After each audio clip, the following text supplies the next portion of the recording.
ഒരാൾ tax file ചെയ്തില്ല, അതായത് ഈ ഒരു ഫിനാൻഷ്യൽ ഇയറിൽ നമ്മൾ കൃത്യമായിട്ട് നമുക്ക് ഉണ്ടാക്കിയ ഇൻകം പച്ച മലയാളത്തിൽ പറയുകയാണെങ്കിൽ നമ്മളത് ഹൈഡ് ചെയ്തു എങ്കിൽ എന്തൊക്കെ പൊല്ലാപ്പുകളാണ് നമുക്ക് ഉണ്ടാകാനുള്ള സാധ്യതകൾ ഉള്ളത്? Hi, this is Siyad Illigal. ഈ ഒരു ഫിനാൻഷ്യൽ ഇയറിൽ നമ്മൾ ITR ഫയൽ ചെയ്യാറായിട്ടുണ്ട്. അപ്പോൾ ഈ ഒരു മേഖലയെ കുറിച്ച് ടാക്സ്, ITR ഇപ്പോഴും നമ്മുടെ മനസ്സിൽ ഒരുപാട് സംശയങ്ങളുണ്ട്. അപ്പോൾ ഈ ഒരു സംശയങ്ങളെല്ലാം തന്നെ ക്ലാരിറ്റി വരുത്താനായിട്ട് ഇന്ന് നമ്മളെ ചാനലിൽ ഞാൻ കൊണ്ടുവന്നിട്ടുള്ളത് ഈ ഒരു മേഖലയിൽ 10 വർഷത്തിലേറെ എക്സ്പീരിയൻസ്ഡ് ആയിട്ടുള്ള ടാക്സ് കൺസൾട്ടൻറ്റ് മിസ്റ്റർ വിഷ്ണു ആണ്. Vishnu, welcome to our channel. Thank you. Okay, എൻ്റെ ഇതൊരു ഡിസ്കഷൻ, നമ്മൾ ഒരു ചിറ്റാറ്റ് മോഡിലാണ് നമ്മൾ ഇത് പോകുന്നത്. നമ്മളുടെ സംശയങ്ങൾ ഇദ്ദേഹത്തിനടുത്ത് ചോദിച്ച് മനസ്സിലാക്കുക എന്നുള്ളതാണ് ഇതിൻ്റെ ഒരു അജണ്ട. ആദ്യമായിട്ട് എന്താണ് ഈ ഒരു ടാക്സ്? ഒരു നോർമൽ ഇതിനെക്കുറിച്ച് ധാരണ ഇല്ലാത്ത ഒരാൾക്ക് മനസ്സിലാക്കാൻ തക്കവണ്ണം എന്താണ് ഒരു ടാക്സ് നിങ്ങളുടെ ഒരു പെർസ്പെക്റ്റീവിൽ? അതായത് നോർമലി ഇൻകം ടാക്സ് എന്ന് പറയുമ്പോൾ നോർമലി കുറേ ആൾക്കാർക്ക് പേടിയാണ്. ഇതെങ്ങനെ ചെയ്യണം, ഇത് ചെയ്താൽ എന്തെങ്കിലും കുഴപ്പങ്ങളുണ്ടോ, അങ്ങനെ ഒരുപാട് പേടിയാണ്. Just actually income tax return file ചെയ്യാന്ന് പറഞ്ഞു കഴിഞ്ഞാൽ നോർമലി നമ്മുടെ ഒരു ഫിനാൻഷ്യൽ ഇയറിലത്തെ, അതായത് നമ്മുടെ നാട്ടിൽ വരുന്നത് ഒരു April 1 തൊട്ടിട്ട് നെക്സ്റ്റ് ഇയർ 31 മാർച്ച് വരെയുള്ള ഒരു പീരീഡ് ഉണ്ടല്ലോ, 12 months പീരീഡ് ഉണ്ട്. ആ പീരീഡിൽ ഏൺ ചെയ്യുന്ന ഇൻകം നമ്മൾ കറക്റ്റായിട്ട് ഗവൺമെൻറ്റിലേക്ക് റിപ്പോർട്ട് ചെയ്യാം. റിപ്പോർട്ട് ചെയ്യുന്ന പ്രോസസ്സാണ്. അതിൽ നമുക്ക് ഡിഡക്ഷൻസിന് കുറച്ച് എക്സംഷൻസ് കിട്ടുന്നുണ്ട്. അതേപോലെ നമ്മുടെ ഇൻവെസ്റ്റ്മെൻറ്റ്സ് കാര്യങ്ങൾ അങ്ങനെ എല്ലാം ഡിക്ലെയർ ചെയ്യാനുള്ള ഒരു പ്രോസസ്സ് മാത്രമാണ് actually income tax return filing എന്നുള്ളത് കൊണ്ട് ഉദ്ദേശിക്കുന്നത്. നമ്മൾ കഴിഞ്ഞ ഫിനാൻഷ്യൽ ഇയറിൽ എത്രമാത്രം പണം സമ്പാദിച്ചോ അത് ഗവൺമെൻറ്റിനെ അറിയിക്കുക. അതിന് ടാക്സ് അടയ്ക്കേണ്ട ഒരു സിറ്റുവേഷൻ ഉണ്ടെങ്കിൽ ടാക്സ് അടയ്ക്കുക. അല്ലാത്ത സിറ്റുവേഷനിൽ നമ്മൾ ജസ്റ്റ് ഡിക്ലറേഷൻ പ്രോസസ്സ് മാത്രമാണ് എന്ത് പറയുന്നത് ഇൻകം ടാക്സ് റിട്ടേൺ എന്ന് പറയുന്നത്. ഓക്കെ, അപ്പോൾ ടാക്സ് പേയ്മെൻറ്റ് ചെയ്യുന്നത് ഫയൽ ചെയ്യുന്നതും സെപ്പറേറ്റ് ആണ്. ഫയൽ ചെയ്തതിന് ശേഷമാണ് നമുക്ക് അറിയാൻ സാധിക്കുന്നത് ആരൊക്കെ ടാക്സ് ഫയൽ ചെയ്യണമെന്നുള്ളത്. അങ്ങനെയല്ല, നമ്മൾ ഫയൽ ചെയ്യുന്ന ആ പ്രോസസ്സ് ഉണ്ടല്ലോ, അതിൽ ഏറ്റവും ലാസ്റ്റ് പ്രോസസ്സാണ് ടാക്സ് പേയ്മെൻറ്റ് എന്ന് പറയുന്നത്. ഫയൽ ചെയ്യും, നമ്മുടെ റിട്ടേൺ ഫയൽ നമ്മളെല്ലാം കമ്പ്യൂട്ടേഷൻ എടുക്കുന്ന സമയത്ത് നമുക്ക് ലാസ്റ്റ് ഈ വ്യക്തി ഇത്ര രൂപ ടാക്സ് അടയ്ക്കണം എന്ന് കിട്ടും. അല്ലെങ്കിൽ ടാക്സ് അടയ്ക്കേണ്ട ഡിക്ലറേഷൻ മാത്രം മതി, ഇത്ര രൂപ ഇൻകം കിട്ടുന്ന ഡിക്ലറേഷൻ മാത്രം മതി എന്ന് പറയും. സ്മോൾ ഇൻകം ഗ്രൂപ്പിന് ഡിക്ലറേഷൻ മാത്രം മതിയാവും. അത് ചെയ്ത് കഴിഞ്ഞാൽ ആക്ച്വലി ഫയലിംഗ് കംപ്ലീറ്റ് ആവും. ഇതാണ് ആക്ച്വലി പ്രോസസ്സ് വരുന്നത്. ഓക്കെ, പിന്നീട് ഉള്ളത് നമ്മളൊരു ട്രേഡർ എന്ന നിലയിൽ ഈ ഇൻകം ടാക്സ് ഫയൽ ചെയ്യുമ്പോൾ ഉള്ള പ്രധാനപ്പെട്ട ഒരു അഡ്വാൻറ്റേജ് എന്താണ്? നമുക്ക് ആക്ച്വലി ഏത് ട്രേഡർ എന്നല്ല, നമുക്ക് നോർമലി നമ്മൾ ഇന്ത്യയിൽ ജീവിക്കുന്നത് ഇൻകം ടാക്സ് ഫയൽ ഒരുപാട് ബെനിഫിറ്റ്സ് ഉണ്ട്. കുറേ ആൾക്കാർ എന്ത് ചെയ്യുമ്പോഴും അത് നമുക്ക് എന്താണ് ബെനിഫിറ്റ്, അതാണ് കൂടുതൽ ആളുകൾ നോക്കുന്നത്. ഫസ്റ്റ് ബെനിഫിറ്റ്, നമ്മുടെ രാജ്യത്ത് നമ്മൾ ജീവിക്കുമ്പോൾ നമ്മുടെ ലീഗലി വരുന്ന കംപ്ലയിൻസ് മീറ്റ് ചെയ്യുക എന്നുള്ളതാണ്. അതാണ് എപ്പോഴും ഞാൻ പറയുന്ന ഒരു ബെനിഫിറ്റ്. ഇൻകം ടാക്സ് റിട്ടേൺ എന്തിനാണ് ഞാൻ ഫയൽ ചെയ്യുന്നത് വെച്ച് കഴിഞ്ഞാൽ ലീഗൽ കംപ്ലയിൻസ് മീറ്റ് ചെയ്യുക, അതിന് ഫസ്റ്റ് പ്രയോറിറ്റി കൊടുക്കുക. കാരണം നമ്മുടെ നാട്ടിൽ നമുക്ക് ധൈര്യമായിട്ട് നമ്മുടെ ഫണ്ട് യൂട്ടിലൈസ് ചെയ്യാനും, നമ്മൾ ആ ഫണ്ട് വെച്ച് നമ്മൾ എത്ര കോടി രൂപ ഏൺ ചെയ്താലും അത് യൂട്ടിലൈസ് പ്രോപ്പറായിട്ട് നമുക്ക് ചെയ്യാൻ പറ്റണമെങ്കിൽ നമ്മളത് പക്ക ലീഗലാക്കിയിരിക്കണം. അല്ലെങ്കിൽ നമുക്ക് എന്ത് ചെയ്യാൻ പറ്റില്ല, അത് യൂട്ടിലൈസ് ചെയ്യാൻ വളരെ ബുദ്ധിമുട്ടാണ്. ബ്ലാക്ക് മണി യൂട്ടിലൈസ് ചെയ്യാൻ ബുദ്ധിമുട്ടല്ല. അപ്പോൾ ഒരു സിറ്റിസൺ എന്ന നിലയിൽ നമ്മളൊരു ടാക്സ് ഫയൽ ചെയ്യുമ്പോൾ ഒരുപാട് ബെനിഫിറ്റ് ഉണ്ട്. ഇതിലൊരു പ്രധാന ബെനിഫിറ്റ് എന്ന് പറയുന്നത് ഇതൊരു ഇൻകം പ്രൂഫ് തന്നെയാണ്. നമ്മളൊരു ബാങ്കിൽ ഹോം ലോൺ അപ്ലൈ ചെയ്യുന്ന സമയത്ത് അവരത് കൺസിഡർ ചെയ്യും, അല്ലെങ്കിൽ പുറത്തേക്ക് നമ്മൾ പഠിക്കാൻ പോകുന്ന സമയത്ത് അവരും അത് കൺസിഡർ ചെയ്യും. അപ്പോൾ ഇത് മാറ്റി നിർത്തിക്കാനുള്ള ഇദ്ദേഹം പറഞ്ഞ പോലെ തന്നെ ഒരു നമ്മൾ ഏൺ ചെയ്യുന്നു, അതിൻ്റെ ഒരു പങ്ക് ഗവൺമെൻറ്റിന് കൊടുക്കുന്നു, ഗവൺമെൻറ് അവരുടെ വികസന പ്രവർത്തനത്തിന് വേണ്ടിയിട്ട് ഈ ഒരു ഫണ്ട് യൂസ് ചെയ്യുന്നു. അപ്പോൾ രാജ്യത്തിൻ്റെ പുരോഗതിയിൽ നമ്മളും പങ്കാളിയായാണ് ചെയ്യുന്നത്. അതെ. ഓക്കെ, അതാണൊരു ഫസ്റ്റ് ബെനിഫിറ്റ്. ഒരുപാട് ബെനിഫിറ്റ്, ഞാൻ കുറച്ച് ഇമ്പോർട്ടൻ്റ് ആയിട്ട് വരുന്ന കുറച്ച് കാര്യങ്ങൾ ഞാൻ പറയാം. പിന്നെ ഒന്നെന്ന് പറഞ്ഞു കഴിഞ്ഞാൽ നമുക്ക് ഈ ഒരു ബിസിനസ്, നിങ്ങൾ ട്രേഡേഴ്സ് എല്ലാവരും കൂടുതൽ കേട്ടിട്ടുണ്ടാവുക, ഈ ലോസ് ക്യാരി ഫോർവേഡ് ചെയ്യാനുള്ള ഒരു ബെനിഫിറ്റ്. ലോസ് ട്രേഡിങ്ങിൻ്റെ ഒരു ഭാഗമാണ് ലോസ്, പ്രോഫിറ്റും ഉണ്ട്, അതേപോലെ ഒരു വലിയൊരു പാർട്ടാണ് ലോസ് എന്ന് പറയുന്നത്. ആ ലോസ് വരുമ്പോൾ ആ ലോസിനെ നമുക്ക് ടാക്സ് സേവിങ്ങിലേക്ക് എങ്ങനെ കൊണ്ടുവരാം എന്നുള്ളത് ഒരുപാട് പേര്, കുറച്ച് പേർക്കൊക്കെ അത് അറിയാം, പക്ഷെ അത് പ്രോപ്പർലി എങ്ങനെ പ്ലാൻ ചെയ്യണം, അങ്ങനത്തെ കുറച്ച് കാര്യം ഡൗട്ട് ഉണ്ടായിരിക്കും. അതായത് ഈ കറക്റ്റായിട്ട് എല്ലാ വർഷവും ഒരു ഡ്യൂ ഡേറ്റ് ഗവൺമെൻറ് പറയുന്നുണ്ട്. ഇപ്പോൾ ഈ വർഷം നമ്മൾ 2024-25 ഫിനാൻഷ്യൽ ഇയറിൽ ഏൺ ചെയ്തിട്ടുള്ള ഇൻകം, ട്രേഡിങ്ങിലൂടെ ഇൻകം നമ്മൾ ടാക്സ് ചെയ്യുന്നത് ഈ സമയത്താണ്. ഇതിൻ്റെ ഡ്യൂ ഡേറ്റ് ആക്ച്വലി 31 ജൂലൈ ആയിരുന്നു, അതിപ്പോൾ September 15 വരെ നീട്ടിയിട്ടുണ്ട്. ഫോംസ് കാര്യങ്ങളൊന്നും റെഡി ആയിട്ടില്ല, ഇപ്പോഴും റെഡി ആയിട്ടില്ല, അത് നീട്ടിയിട്ടുണ്ട്. അപ്പോൾ ആക്ച്വലി ഈ ഒരു ഡ്യൂ ഡേറ്റിൻ്റെ ഉള്ളിൽ ഫയൽ ചെയ്താൽ മാത്രമേ നിങ്ങൾക്ക് എന്ത് ചെയ്യാൻ പറ്റുള്ളൂ, ഈ ലോസ് ക്യാരി ഫോർവേഡ് ചെയ്യാൻ പറ്റുള്ളൂ. ഓക്കെ, അതിന് ശേഷം നമ്മൾ ഇത് ഫയൽ ചെയ്താലും ക്യാരി ഫോർവേഡ് ചെയ്യാൻ പറ്റില്ല. ഓക്കെ. അതിന് എത്ര രൂപ ഉണ്ട് വെച്ചാലും നമുക്ക് വേറൊരു ഓപ്ഷൻ ഇല്ല. അത് എങ്ങനെ ഉണ്ട് വെച്ചാൽ ആ ഡ്യൂ ഡേറ്റിൻ്റെ ഉള്ളിൽ തീർത്താൽ മാത്രമേ നിങ്ങൾക്ക് എന്ത് ചെയ്യാൻ പറ്റുള്ളൂ, ടാക്സ് ലോസ് ക്യാരി ഫോർവേഡ് ചെയ്യാൻ പറ്റുള്ളൂ. ഇത് ഫസ്റ്റ് ഒരു ബെനിഫിറ്റ്. ഇത് നമുക്ക് 8 വർഷം വരെ ക്യാരി ഫോർവേഡ് ചെയ്യാം. നമ്മൾ 1 വർഷം ബിസിനസ് ചെയ്തു, അതിൽ ലോസ് ഉണ്ടായി, പിന്നെ നെക്സ്റ്റ് ഇയറിൽ ചില ആൾക്കാർ ട്രേഡിങ് ലോസ് ഉണ്ടായി ചിലപ്പോൾ 1 വർഷത്തേക്ക് ചെയ്യില്ല. അങ്ങനെ കുറേ ആളുകളെ നമ്മൾ കണ്ടിട്ടുണ്ട്. നമ്മൾ പ്രാക്ടീസിൽ ചെയ്യുമ്പോൾ നമുക്ക് കാണാറുണ്ട്. അപ്പോൾ അവർ ഈ വർഷം ഞാൻ ട്രേഡിങ് നിർത്തി എന്നൊക്കെ പറയുന്ന ആൾക്കാർ, പക്ഷേ അവർ നെക്സ്റ്റ് 2 years 3 yearsനുള്ളിൽ വേറെ മറ്റ് ബിസിനസ്സുകൾ ചെയ്യുമ്പോൾ ഒക്കെ അവർക്ക് വരുന്ന പ്രോഫിറ്റുകളിലേക്കൊക്കെ ഇത് ആക്ച്വലി സെറ്റ് ഓഫ് ചെയ്യാൻ പറ്റും, പ്രോപ്പർലി പ്ലാൻ ചെയ്യുകയാണെങ്കിൽ. ഓക്കെ, എന്നാലേ ഇത് സെറ്റ് ഓഫ് ചെയ്യാൻ പറ്റുള്ളൂ. പിന്നെ അതേപോലെ വേറൊരു കാര്യം, ഇപ്പോൾ നമ്മളെല്ലാവരും കൂടുതൽ ട്രേഡേഴ്സ് എല്ലാവരും കണ്ടിട്ടുള്ളത് നെക്സ്റ്റ് ഇയേഴ്സിലേക്ക് ലോസ് ക്യാരി ഫോർവേഡ് ചെയ്യുക എന്നുള്ളത് മാത്രമാണ്. അതിനപ്പുറത്ത് കറണ്ട് ഇയറിലെ മറ്റ് നമ്മുടെ പല ഇൻകം ആയിട്ട് നമുക്ക് ഇതിനെ സെറ്റ് ഓഫ് ചെയ്യാൻ പറ്റും. നമുക്ക് നോർമലി നമ്മുടെ എല്ലാ ഇൻകം ഒരു 5 ഹെഡിലേക്കാണ് നമുക്ക് എന്ത് ചെയ്യുക, സമ്മറൈസ് ചെയ്തെടുക്കുന്നത്. അതിലെ ചില ഹെഡുകളിലേക്ക് നമുക്കിത് എന്ത് ചെയ്യാൻ പറ്റും, ലോസ് കറണ്ട് ഇയറിൽ തന്നെ സെറ്റ് ഓഫ് ചെയ്യാനായിട്ട് പറ്റും. അത് പ്രോപ്പർലി പ്ലാൻ ചെയ്യാന്ന് വെച്ചാൽ നല്ല ലോസ് ഹാർവെസ്റ്റിംഗ് എന്ന് പറയില്ലേ, അതിനൊക്കെ നമുക്ക് അതിലൊരു ചെറിയൊരു പ്ലാൻ, അതിലൊരു ഏരിയയാണ്, അതിലേക്കൊക്കെ നമുക്കിത് കുറേശ്ശെ യൂട്ടിലൈസ് ചെയ്യാനായിട്ട് പറ്റും. കറക്റ്റായിട്ട് ഏത് ഹെഡിലേക്ക് നമ്മൾ ഇൻകം ക്ലാസിഫൈ ചെയ്യണം.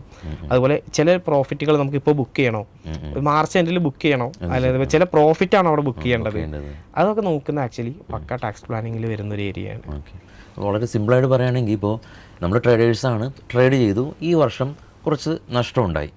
ഈ നഷ്ടമുണ്ടായി അതിനുശേഷം ഈ ഇദ്ദേഹം പറഞ്ഞ പോലെ ഡ്യൂ ഡേറ്റിൽ നമ്മൾ ഇത് ഫയൽ ചെയ്യുകയാണെങ്കിൽ നെക്സ്റ്റ് ഇയർ നമ്മൾ പ്രോഫിറ്റ് ഉണ്ടായെങ്കിൽ ഈ വർഷത്തെ നഷ്ടവും അടുത്ത വർഷത്തെ പ്രോഫിറ്റുമായിട്ട് സെറ്റ് ഓഫ് ചെയ്ത് നെക്സ്റ്റ് ഇയർ നമ്മൾ ടാക്സ് കൊടുക്കേണ്ടതായിട്ട് വരില്ല. അതിനെന്താ വേണ്ടത്, ഈ വർഷം ഡ്യൂ ഡേറ്റിന് മുമ്പ് നമ്മൾ കൃത്യമായിട്ട് തന്നെ ഫയൽ ചെയ്യുക. അപ്പോൾ അടുത്ത വർഷത്തെ നമ്മുടെ ട്രേഡിംഗ് പ്രോഫിറ്റിൻ്റെ ലോസ് മാത്രമല്ല, അതർ ബിസിനസ്സിലുണ്ടാകുന്ന പ്രോഫിറ്റും ഈ ഒരു ലോസായിട്ട് സെറ്റ് ഓഫ് ചെയ്യാനായിട്ട് പറ്റും.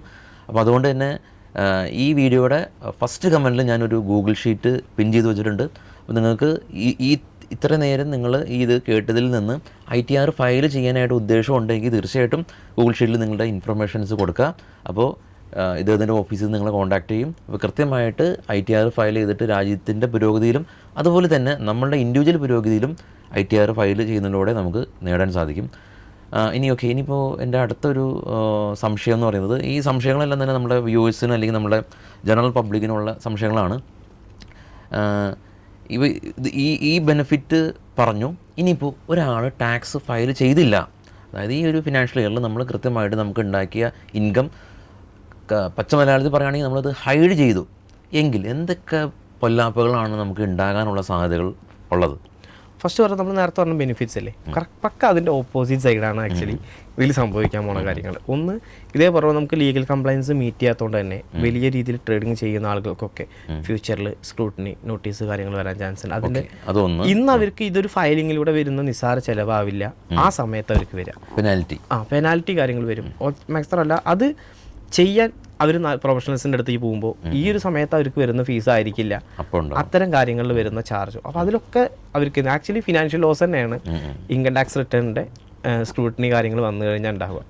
ഓക്കെ, പ്ലസ് ഈ ബെനിഫിറ്റ് നമുക്ക് മിസ്സാവുകയും ചെയ്യും. അതെ, മറ്റുള്ള ലീഗൽ കംപ്ലൈൻറ്റ്സ് മീറ്റ് ചെയ്യാനായിട്ട് ആ സമയത്ത് കുറച്ച് അധികം ഫീസ് കൊടുത്തിട്ട് അത് അധികം ഫീസ് പറഞ്ഞാൽ ആ സമയത്ത് ചെയ്യേണ്ട ഫോർമാലിറ്റീസ് വളരെ ഡിഫറെൻ്റ് ആയിരിക്കും. അത് ഓരോരുത്തർക്ക് വരുന്ന സിറ്റുവേഷൻസ് അനുസരിച്ചിട്ട് പിന്നെ പാനിക് ആവുകയും ചെയ്യും. അതെ, പാനിക് അത് വേറൊരു വശം. വേറെ മനസ്സമാധാനം പോയി കിട്ടുകയും ചെയ്യും കുറേ പേർക്ക്. പിന്നെ അതേപോലെ വരുന്നതാണ് നോർമലി ഇപ്പോൾ 10 ലക്ഷം രൂപയുടെ മുകളിലൊക്കെ കാർ മേടിച്ച ആളുകൾ, ഒരുപാട് കാറുകൾ നമ്മൾ മേടിക്കും 10 ലക്ഷം രൂപ, പ്രീമിയം കാറെല്ലാം 10 ലക്ഷം എല്ലാം 10 ലക്ഷം രൂപ മുകളിലാണ്. അത് മേടിക്കുമ്പോൾ തന്നെ അതിലൊരു 1% TCS പിടിക്കുന്നുണ്ട്. നമ്മുടെ ഇൻവോയ്സുകൾ നോക്കിയാൽ കാണാൻ പറ്റും.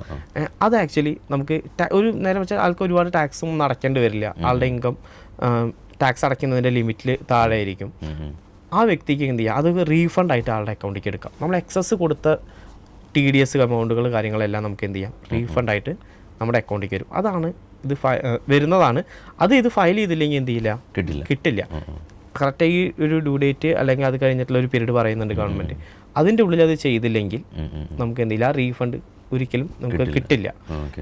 നോർമലി അത് വരുന്നത് 31st ഡിസംബർ വരെയാണ്. വിത്ത് ലേറ്റ് ഫീയോട് കൂടി ഫയൽ ചെയ്യുകയാണെങ്കിൽ 31st ഡിസംബർ വരെ ഫയൽ ചെയ്ത് നമുക്ക് ആ റീഫണ്ട് കിട്ടും. അത് കഴിഞ്ഞ് ഫയൽ ചെയ്ത് കഴിഞ്ഞാൽ കിട്ടില്ല. അത് ശരി. അങ്ങനെ ഒരു ഏറ്റവും വലിയ പ്രശ്നം അത് മിസ്സായി പോകും. ഒരുപാട് പേർക്ക് ഞാൻ കണ്ടു. ഇപ്പോൾ NRIസിലൊക്കെ നമ്മൾ അവർക്ക് ബാങ്കുകൾ ഒരുപാട് FD ഇട്ടിട്ടുണ്ടായിരിക്കും. അവർക്ക് നോർമലി ബാങ്കിൽ നിന്ന് TDS പിടിക്കും. ബാങ്കിൽ നിന്ന് TDS പിടിക്കാതിരിക്കാൻ കഴിയില്ല, കാരണം അവർക്ക് NRIസിനാണ് പേയ്മെൻറ്റ് കൊടുക്കുന്നത്. എല്ലാ പേയ്മെൻറ്റും അവർ TDS പിടിക്കും. ഒരുപാട് പേര് എന്താ വെച്ചാൽ വിചാരിക്കുക ഈ ഒരു ഫണ്ട് പോയി കഴിഞ്ഞാൽ ടാക്സ് കൊടുത്തു ഇനിയൊന്നും ചെയ്യേണ്ടെന്ന് വിചാരിക്കും. ആക്ച്വലി ചിലപ്പോൾ നോക്കിക്കഴിഞ്ഞാൽ അവർക്ക് എന്ത് ചെയ്യേണ്ട ആവശ്യമില്ല, ടാക്സ് അടയ്ക്കേണ്ടി വരില്ല. അവർക്കത് ഫുൾ അവർ അക്കൗണ്ടിലേക്ക് വരേണ്ട പൈസയാണ്. അത് ഒരുപാട് പേർക്ക് അത് മിസ്സായിട്ട് പോയിട്ടുണ്ട്. നമ്മളത് കാണുന്നത് നമ്മളെടുത്ത് ഒരാളിപ്പോൾ ഈ വർഷം ഫയൽ ചെയ്യാൻ വരുമ്പോൾ നമ്മളൊരു പ്രീവിയസ് ഹിസ്റ്ററി ചെക്ക് ചെയ്യുന്ന സമയത്ത് അവർക്ക് കിട്ടേണ്ടതായ റീഫണ്ടുകൾ അതിൽ കിടക്കുന്നുണ്ട്. ആക്ച്വലി ലീഗലായിട്ട് നമുക്ക് കിട്ടേണ്ട TDS റീഫണ്ടുകളെല്ലാം തന്നെ മിസ്സായി പോകും. കാറിന്റെ കേസിൽ മാത്രമല്ല, നമുക്ക് കിട്ടുന്ന കമ്മീഷൻ എല്ലാ സ്ഥലത്തുനിന്ന് വരുന്ന ഇൻഷുറൻസ് ഏജന്റുമാര് അവർക്കൊക്കെ TDS കട്ട് ചെയ്യും. നിസ്സാര കാര്യങ്ങളേ ഉള്ളൂ, പക്ഷെ അവർക്ക് ആ ചെറിയ എമൗണ്ട് വളരെ വലുതായിരിക്കും. മേ ബി നമുക്ക് ഈ ITR ഫയൽ ചെയ്യുമ്പോൾ ഉണ്ടാവുന്ന ഫീസ് ആ എമൗണ്ട് കൊണ്ട് തീർച്ചയായും അതിനേക്കാൾ കൂടുതൽ ബെനിഫിറ്റ് അതിൽ കിട്ടും, തീർച്ചയായിട്ടും കിട്ടും. പിന്നെ ഈ പല ആളുകളുള്ള സംശയമാണ് ഈ അസസ്മെന്റ് ഇയർ, ഫിനാൻഷ്യൽ ഇയർ, ഇത് തമ്മിലുള്ളൊരു വ്യത്യാസം. അത് എന്താണ്? ഫിനാൻഷ്യൽ ഇയർ എന്ന് പറഞ്ഞാൽ നമ്മൾ ആക്ച്വലി ഇൻകം ഏൺ ചെയ്യുന്ന വർഷം. ഇതിൻ്റെ തൊട്ടടുത്ത വർഷമാണ് ആക്ച്വലി അസസ്മെന്റ് ഇയർ എന്ന് പറയുന്നത്. അതായത് ഈ കഴിഞ്ഞ ഫിനാൻഷ്യൽ ഇയറിലത്തെ മൊത്തം ഇൻകം നമ്മൾ കമ്പ്യൂട്ട് ചെയ്ത് അസസ് ചെയ്ത് ഇൻകം ടാക്സ് ഡിപ്പാർട്ട്മെന്റിലേക്ക് റിപ്പോർട്ട് ചെയ്യുന്ന വർഷമാണ് ആക്ച്വലി അസസ്മെന്റ് ഇയർ. ഇപ്പോൾ ഞാനൊരു ഫിനാൻഷ്യൽ ഇയർ വെച്ച് പറയുകയാണെങ്കിൽ 2024 ഏപ്രിൽ 1 തൊട്ടിട്ട് ഒരു ഫിനാൻഷ്യൽ ഇയർ സ്റ്റാർട്ട് ചെയ്യും. 2025 മാർച്ച് 31 ആ ഫിനാൻഷ്യൽ ഇയർ എൻഡ് ചെയ്യും. അത് ആ ഫിനാൻഷ്യൽ ഇയറിന്റെ അസസ്മെന്റ് ഇയർ വരുന്നത് 2025 ഏപ്രിൽ 1 തൊട്ടിട്ട് 2026 മാർച്ച് 31 വരെയാണ് ആക്ച്വലി അതിന്റെ അസസ്മെന്റ് ഇയർ വരുന്നത്. അതാണ് ആക്ച്വലി പലർക്കും കൺഫ്യൂഷൻ ഉണ്ട്. ചില ആൾക്കാർ ഇപ്പോൾ കഴിഞ്ഞ മാസം ട്രേഡ് ചെയ്തിട്ട് അത് ഇപ്പോൾ ഫയൽ ചെയ്യാൻ പറ്റും, അല്ലെങ്കിൽ കഴിഞ്ഞ മാസം ഇതേപോലെ വണ്ടിക്ക് TDS പിടിച്ചിട്ട് അത് ഫയൽ ചെയ്യാൻ പറ്റുമെന്ന് ഇപ്പോൾ നമ്മളെ വിളിക്കും. അവർക്ക് അത് ആക്ച്വലി ഫയൽ ചെയ്യേണ്ടത് 2026 ഏപ്രിൽ തൊട്ടിട്ടാണ്. ആ ഫോം വരുന്നതിനനുസരിച്ചാണ് ഈ ഒരു സമയത്താണ് ഫയൽ ചെയ്യേണ്ടതായിട്ട് വരിക. പിന്നെ ഒരു ടാക്സ് പ്ലാൻ എന്നുള്ളൊരു രീതിയിൽ പേഴ്സണലി പല ആളുകളും ചെയ്ത് കാണുന്നത്, നമുക്ക് ഒരു വർഷം ഇത്ര നമ്മൾ ടാക്സ് പേയ്മെൻറ്റ് ചെയ്യണമെന്ന് നമുക്കൊരു ധാരണ ഉണ്ടാവും. അപ്പോൾ അത് ഒരു ഫിനാൻഷ്യൽ ഇയറിലെ പല ക്വാർട്ടറുകളിലും അഡ്വാൻസ് ടാക്സ് പേയ്മെൻറ്റ് ചെയ്താൽ ടോട്ടൽ ടാക്സിൽ നമ്മൾ അടയ്ക്കേണ്ട ഇൻട്രസ്റ്റ് കുറച്ച് കിട്ടും. ഇത് മാറ്റി നിർത്തി കഴിഞ്ഞാൽ ആക്ച്വലി എന്താണ് ഒരു ടാക്സ് പ്ലാൻ കൊണ്ട് ഉദ്ദേശിക്കുന്നത്? ടാക്സ് പ്ലാനിങ് നേരത്തെ ഞാൻ പറഞ്ഞിട്ടുണ്ടായിരുന്നു. അതായത് നമ്മുടെ ഒരു ട്രേഡറെ സംബന്ധിച്ചിടത്തോളം പ്രോപ്പർട്ടി ഇൻകം ഏത് ഹെഡിൽ ക്ലാസിഫൈ ചെയ്യണം, അവിടെ തൊട്ട് സ്റ്റാർട്ട് ചെയ്യും. ആക്ച്വലി ഈ അഡ്വാൻസ് ടാക്സ് അടയ്ക്കുക എന്ന് പറയുന്നത് നോർമലി നമ്മളൊരു വർഷം കഴിഞ്ഞിട്ട് കൊടുത്താൽ മതി, പക്ഷേ അതിൽ വേറെ കോംപ്ലിക്കേഷൻ ഒന്നുമില്ല. അത് പക്ഷേ ഗവൺമെൻറ്റിനെ സംബന്ധിച്ചിടത്തോളം ഇപ്പോഴും അവർക്ക് കിട്ടുന്ന ടാക്സ് ആദ്യം കിട്ടി വരണം. അപ്പോൾ അത് ഫസ്റ്റ് തൊട്ട് ഓരോ ക്വാർട്ടറിലും ഒരു വർഷം കഴിഞ്ഞിട്ടല്ലേ അല്ലെങ്കിൽ കിട്ടുള്ളൂ. അതുകൊണ്ട് ഓരോ ക്വാർട്ടറിലും കുറേശ്ശെ എമൗണ്ട് ഗവൺമെൻറ്റിലേക്ക് എത്തട്ടെ എന്ന് വിചാരിച്ചിട്ട് അവരെന്ത് ചെയ്യും ഇതിന്. അപ്പോൾ അത് ആ സമയത്ത് അടച്ചില്ലെങ്കിൽ അതിന് ചെറിയൊരു ഇൻട്രസ്റ്റ് വരുന്നുണ്ട്. അതിൽ ആക്ച്വലി നമുക്ക് ടാക്സ് ബെനിഫിറ്റ് അല്ല കിട്ടുന്നത്, ആക്ച്വലി ഒരു ഇൻട്രസ്റ്റ് സേവിങ്സ് ആണ്, ഒരു കോസ്റ്റ് ബെനിഫിറ്റ് ആണ്. ഒരു കോസ്റ്റ് കട്ടിങ്ങിൻ്റെ ഭാഗമായിട്ട് അത് നമുക്ക് ചെയ്യാം. അഡ്വാൻസ് ടാക്സ് നമുക്ക് ആ രീതിയിൽ കണക്കാക്കാം. ടാക്സ് പ്ലാനിംഗ് എന്ന് പറയുന്നത് അവർക്ക് വരുന്ന ഓരോ എക്സ്പെൻസ്, അവർ വരുന്ന ഇൻകം എങ്ങനെ ക്ലാസിഫൈ ചെയ്യണം, ആ ഒരു ഇൻകം ഏൺ ചെയ്യുമ്പോൾ അത് ഏതൊക്കെ രീതിയിൽ നമ്മൾ ചെയ്യണം, അതിനെങ്ങനെ നമ്മൾ പ്രോപ്പർലി ഏറ്റവും മിനിമം ടാക്സിലേക്ക് കൊണ്ടുവരാൻ. മിനിമം ടാക്സ് എന്ന് പറയുമ്പോൾ നമ്മൾ ടാക്സ് അടയ്ക്കാതിരിക്കലോ അല്ലെങ്കിൽ പറ്റാത്തൊരു കാര്യം ലീഗലി പറ്റാത്തൊരു കാര്യം ചെയ്യലോ അല്ല ആക്ച്വലി ടാക്സ് പ്ലാനിംഗ് എന്ന് പറയുന്നത്. പ്രോപ്പർലി ഇൻകം എക്സ്പെൻസും ക്ലാസിഫിക്കേഷനാണ് ആക്ച്വലി നടക്കുന്നത്. അതിൻ്റെ ഒരു അറേഞ്ച്മെൻറ്റ്സ് ഇതിലാണ് നോർമലി അവർക്കൊരു കൺസൾട്ടൻ്റിൻ്റെ ആവശ്യം വരിക. അതാണ് എൻ്റെ അടുത്തൊരു കൺസേൺ. അതായത് ഇത് പല കാര്യങ്ങളും നമുക്ക് സ്വയം ചെയ്യാൻ സാധിക്കും, അതിലൊരു തെറ്റുമില്ല, എല്ലാം നമുക്ക് സ്വയം ചെയ്യാം. പക്ഷേ ചില എസ്പെഷ്യലി ഈ ടാക്സ് ഇപ്പോൾ നമുക്ക് അറിയാം, ഓൾഡ് റെജീം, ന്യൂ റെജീം, അതിലേക്ക് ഞാൻ പോകുന്നുണ്ട്. അപ്പോൾ പക്ഷേ നമ്മളിത് സ്വയം ചെയ്യുമ്പോൾ ഈ തരത്തിലുള്ള അഡ്ജസ്റ്റ്മെൻറ്റ്സ്, പ്രൊവിഷൻസ്, ഇത് നമുക്ക് അതിൻ്റെ നോളജ് കുറവുകൊണ്ട് നമുക്ക് മിസ്സായി പോകാനുള്ള സാധ്യതകൾ ഏറെയാണ്. അപ്പോൾ അതുകൊണ്ട് തന്നെ ഒരു പ്രൊഫഷണൽ ടാക്സ് കൺസൾട്ടൻറ്റിനെ തന്നെ സമീപിച്ച് ഇത് ചെയ്യുന്നതാണ് കുറച്ചും കൂടി ഉചിതം എന്നാണ് ഇപ്പോൾ താങ്കൾ പറയുന്നത് അല്ലേ? അതെ അതെ. എന്താണെന്ന് വെച്ച് കഴിഞ്ഞാൽ നമ്മൾ നോർമലി ഇപ്പോൾ ഡോക്ടർ നമുക്കൊരു അസുഖം വന്നു കഴിഞ്ഞാൽ നമ്മൾ സ്വയം ചികിത്സിക്കുന്നതും ഡോക്ടറെ അടുത്ത് പോയി ചികിത്സിക്കുന്ന തമ്മിലുള്ള ഡിഫറൻസ് തന്നെ. ഇതിപ്പോൾ ആക്ച്വലി ആക്ട് അറിഞ്ഞു കഴിഞ്ഞാൽ ഈ കാര്യം ചെയ്യാം, ഇൻഡിവിജ്വലി ചെയ്യാം. പക്ഷേ അവർക്ക് വെച്ചാൽ എല്ലാവർക്കും ഈ ആക്ട് അറിയില്ല, അതുകൊണ്ടാണ് പ്രശ്നം. നമ്മുടെ തന്നെ ഒരുപാട് പേര് വരുന്നുണ്ട്, അവർ ഇൻഡിവിജ്വലി സാലറിക്കാരാണ് അങ്ങനെ വരുന്ന ആൾക്കാർ കൂടുതലും. ഇൻഡിവിജ്വലി ഫയൽ ചെയ്ത ആൾക്കാർ എന്തെങ്കിലും എറർ വന്നു, കാരണം ഫുൾ ഇൻകം റിപ്പോർട്ട് ചെയ്യില്ല, അവർ സാലറി മാത്രം റിപ്പോർട്ട് ചെയ്യുള്ളൂ. പക്ഷേ ഇൻകം ടാക്സ് ഡിപ്പാർട്ട്മെന്റിൽ നമ്മുടെ SB ഇൻട്രസ്റ്റിലെ ചെറിയ എമൗണ്ട് പോലും കയറി വരുന്നുണ്ട്. ഇവർ സാലറി ഇത്ര കിട്ടി അത് മാത്രം, ബാക്കി എമൗണ്ട് ഇവർ മറന്നു പോയിട്ടുണ്ടാവും. ചിലപ്പോൾ ചെറിയ അക്കൗണ്ടിലൊക്കെ SB ഇൻട്രസ്റ്റുകൾ വരുന്ന എമൗണ്ട് ഉണ്ട്, അതൊക്കെ ഇവർ മറന്നു പോയിട്ടുണ്ടാവും. ഇവരത് കറക്റ്റായിട്ട് ഡിക്ലെയർ ചെയ്യില്ല, നോർമലി റിട്ടേൺ ഡിഫക്റ്റീവ് ആവും. അങ്ങനെ ഡിഫക്റ്റീവായ റിട്ടേൺ വരുന്ന ഒരുപാട് പേരുണ്ട്. പ്രോപ്പർലി ചെയ്യുകയാണെങ്കിൽ അവർക്ക് ചെയ്യാവുന്ന കേസുകൾ തന്നെയുള്ളൂ. പക്ഷേ എന്തുണ്ട് അവർ എല്ലാം കറക്റ്റായിട്ട് ചെയ്യണം.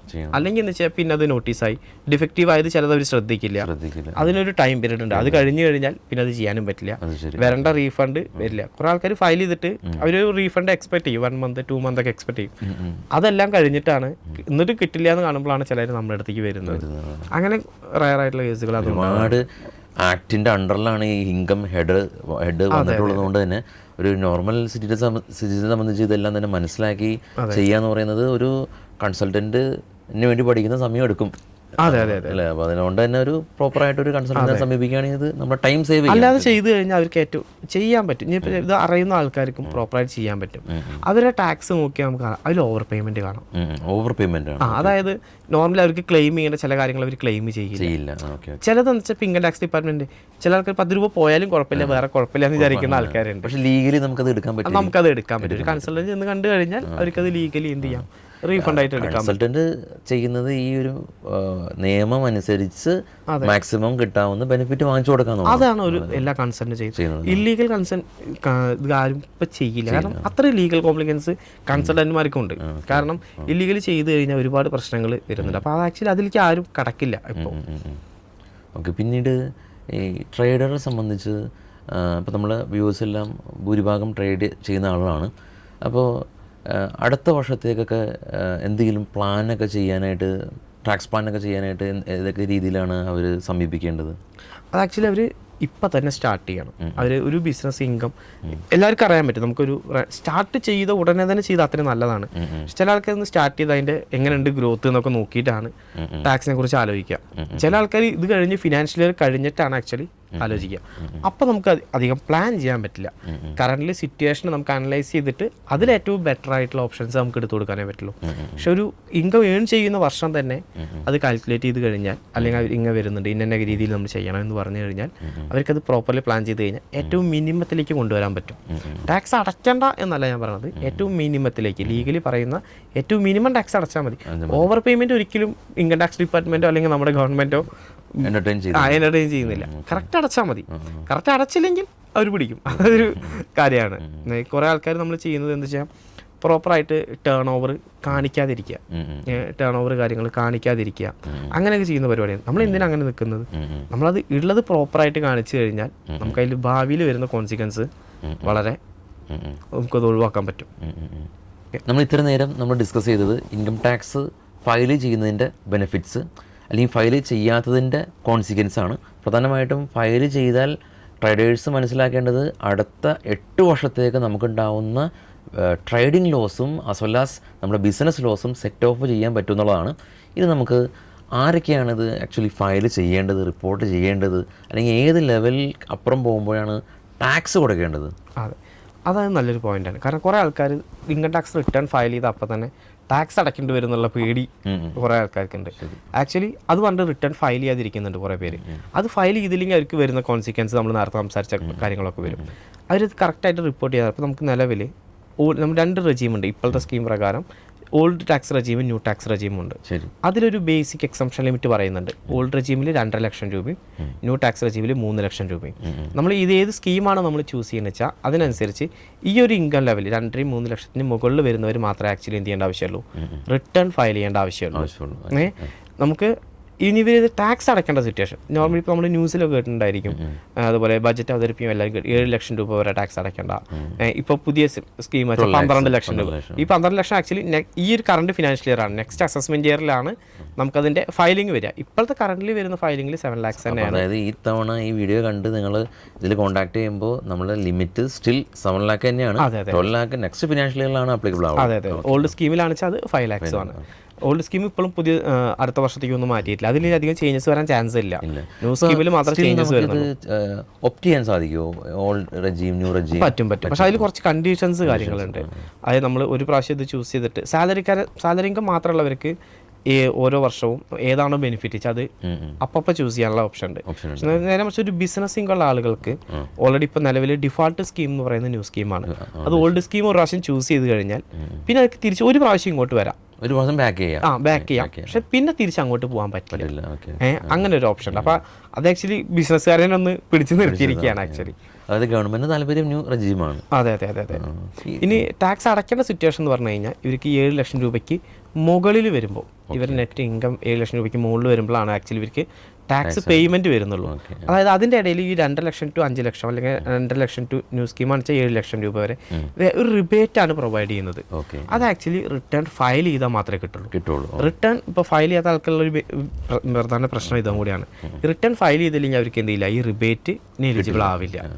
എക്സസ് ആയി അവർ റിട്ടേൺ ഫയൽ ചെയ്താൽ മാത്രമേ അത് കിട്ടുള്ളൂ. അത് ഈ ഒരു 5 ലക്ഷം അല്ലെങ്കിൽ 7 ലക്ഷം രൂപയ്ക്ക് താഴെയുള്ള സ്മോൾ ഇൻകം ഗ്രൂപ്പ്സിന് കൊടുത്തിട്ടുള്ള ഒരു സബ്സിഡി സ്കീം പോലെ റിബേറ്റ് എന്ന് പറഞ്ഞ് കൊടുത്തിട്ടുള്ള കാര്യമാണ്. അതിലുള്ളൊരു ബെനിഫിറ്റ് ആണ് നമുക്ക് കിട്ടുക. അതുകൊണ്ടാണ് ഇപ്പോൾ നമ്മൾ ഒരു ബജറ്റ് അവതരിക്ക് 7 ലക്ഷം രൂപ ടാക്സ് അടയ്ക്കേണ്ട അങ്ങനെയൊക്കെ പറയാം. ചില ആൾക്കാർ 7,10,000 രൂപ ആയി കഴിഞ്ഞാൽ അവർ ആ കാറ്റഗറിയിൽ നിന്ന് പുറത്ത് കടന്നു. അവർ ആ 3 ലക്ഷം ടു 7 ലക്ഷം രൂപ വരെയുള്ള ഇത് ഇൻകത്തിന് ആ സ്ലാബ് റേറ്റ് വെച്ച് ടാക്സ് അടയ്ക്കേണ്ടതായിട്ട് വരും. ഒരുപാട് പേര് നമുക്ക് അത് വരാറുണ്ട്. ചില ആൾക്ക് ചെറിയൊരു എമൗണ്ട് ഡിഫറൻസ് വരും. അപ്പോൾ അതിൽ തന്നെ ഇത്ര എമൗണ്ട് അടയ്ക്കണം എന്നൊക്കെ ചോദിച്ചു. 7 ലക്ഷം കടന്നു കഴിഞ്ഞാൽ അടുത്ത സ്ലാബ് ഒക്കെ ഏതാണ്? അപ്പോൾ നമ്മുടെ സ്ലാബ് റേറ്റ് എന്ന് പറയുന്നത് ആക്ച്വലി ഇപ്പോൾ നമ്മൾ ഒരാൾ ഇൻകം ഏൺ ചെയ്യുമ്പോൾ ഒരു 10 ലക്ഷം രൂപയ്ക്ക് ഇൻകം ഏൺ ചെയ്യുന്നുണ്ടായിരിക്കും. അവരുടെ ഇൻകത്തിന് ഓരോ സ്ലാബായിട്ട് തിരിച്ചിട്ടുണ്ട്. 0 to ഇപ്പോൾ പുതിയ സ്കീമാണ് നമ്മൾ പറയുന്നത് കേട്ടോ. 0 to 3 lakhs വരെയുള്ള ഇൻകം ഉണ്ടാവില്ല. ഈ 10 ലക്ഷത്തിൽ 0 to 3 lakhs വരെയുള്ള ഇൻകത്തിന് ആക്ച്വലി നമുക്ക് ടാക്സ് കൊടുക്കേണ്ട ആവശ്യമില്ല. അതിൻ്റെ മുകളിൽ 3,01,000 തൊട്ടിട്ട് നമുക്ക് 7 lakhs വരെ ഉള്ള ഇൻകം ഉണ്ട്. ആ ഒരു 4 lakhs ഉണ്ട്. ആ 4 lakhsന് 5% ആണ് ടാക്സ് വരുന്നത്. പിന്നെ അവിടെ നിന്ന് അങ്ങോട്ട് മുകളിൽ 7,01,000 തൊട്ടിട്ട് 10 lakhs വരുന്നതിന് 10% ആണ് വരുന്നത്. പിന്നെ അതേപോലെ 10 lakhs to 12 lakhs വരുന്നത് 15% ആണ്. അതേപോലെ അവിടെ നിന്ന് അങ്ങോട്ട് 12 to 50 നമുക്ക് വരുന്നത് 20% ആണ്. അതിൻ്റെ മുകളിലേക്ക് വരുന്നത് 30% ആണ് ആക്ച്വലി സ്ലാബ് റേറ്റ് വരുന്നത്. ഈ ഒരു സ്ലാബ് ബേസിലാണ് നമുക്ക് ആക്ച്വലി ഇൻകം ടാക്സ് അടയ്ക്കേണ്ടി വരുള്ളൂ.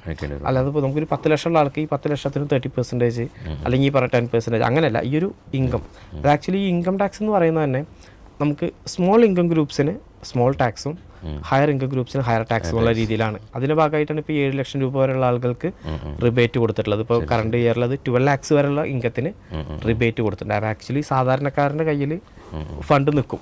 12 ലക്ഷം രൂപ വരെയുള്ളതിന് ടാക്സ് കൊടുക്കേണ്ട ആവശ്യമില്ല. ഫുൾ ഇൻകം ആളുടെ കയ്യിൽ അടുത്ത വർഷം തൊട്ടാണ് നമുക്ക് അതിന്റെ ബെനിഫിറ്റ് കിട്ടുന്നത്. ഈ കറന്റ് ഏൺ ചെയ്യുന്ന income current financial year start ചെയ്തത് അതിലാണ് ആ ബെനിഫിറ്റ്. നെക്സ്റ്റ് ഇയർ മുതൽ കുറച്ചും കൂടി ഒരു റിലീഫാണ്. അതെ. അപ്പോൾ സെയിം ടൈം അപ്പോൾ 12 ലക്ഷം രൂപ വരെ ടാക്സ് കൊടുക്കണ്ടെന്ന് പറയുമ്പോൾ തന്നെ ഈ ITR ഫയൽ ചെയ്യുന്ന ആളുകളുടെ എണ്ണം കൂട്ടാൻ വേണ്ടിയിട്ടായിരിക്കാം ഗവൺമെന്റ് ഇതും. അതെ.